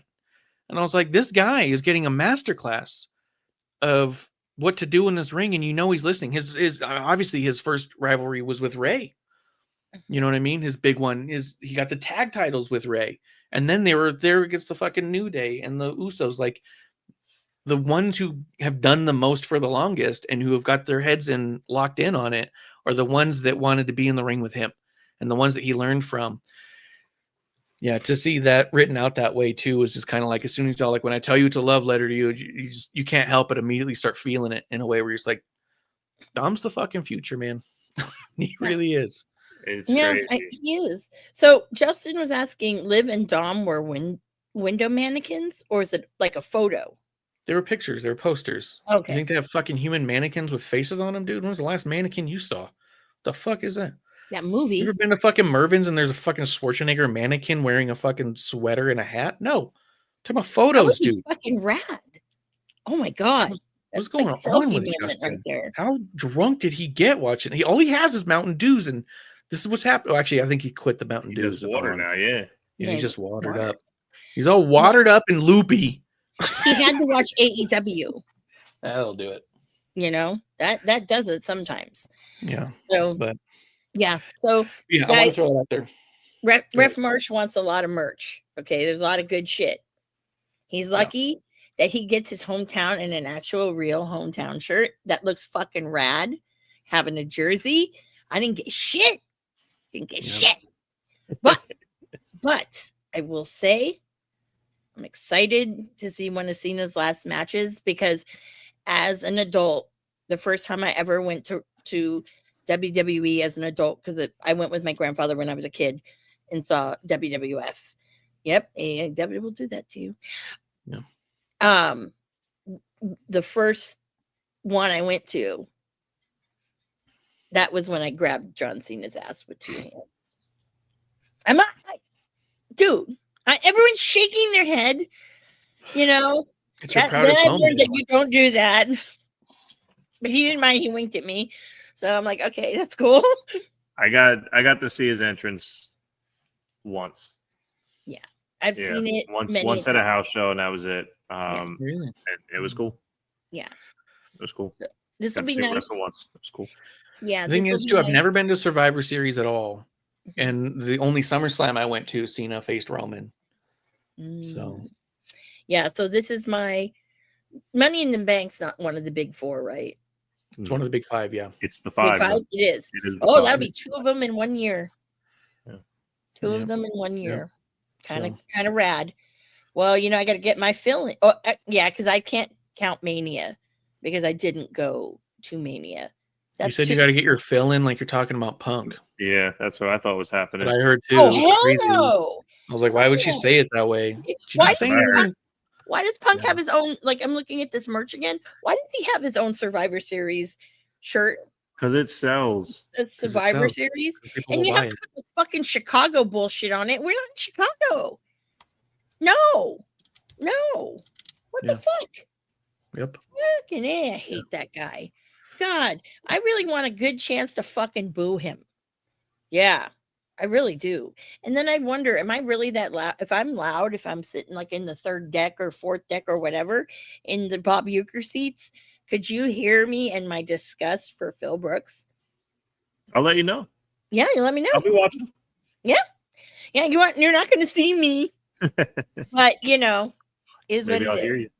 Yes, so you guys can find me, you know, at Ms. Amanda Jane, Instagram, X, and all that fun stuff. You will see me. Actually, I can't believe it's going to be through. Oh God, almost 2 weeks to deadline. Aye. Yeah. Aye, Yeah, aye. back to But back. you'll see me because Yeah. I'm sitting in Green Shirt Guy's seat. I don't think Green Shirt Guys goes to NXT because I haven't seen him at the last couple pay-per-views, but I have his seat. So I will be hard cam, front row in the middle. You'll see all of my reactions.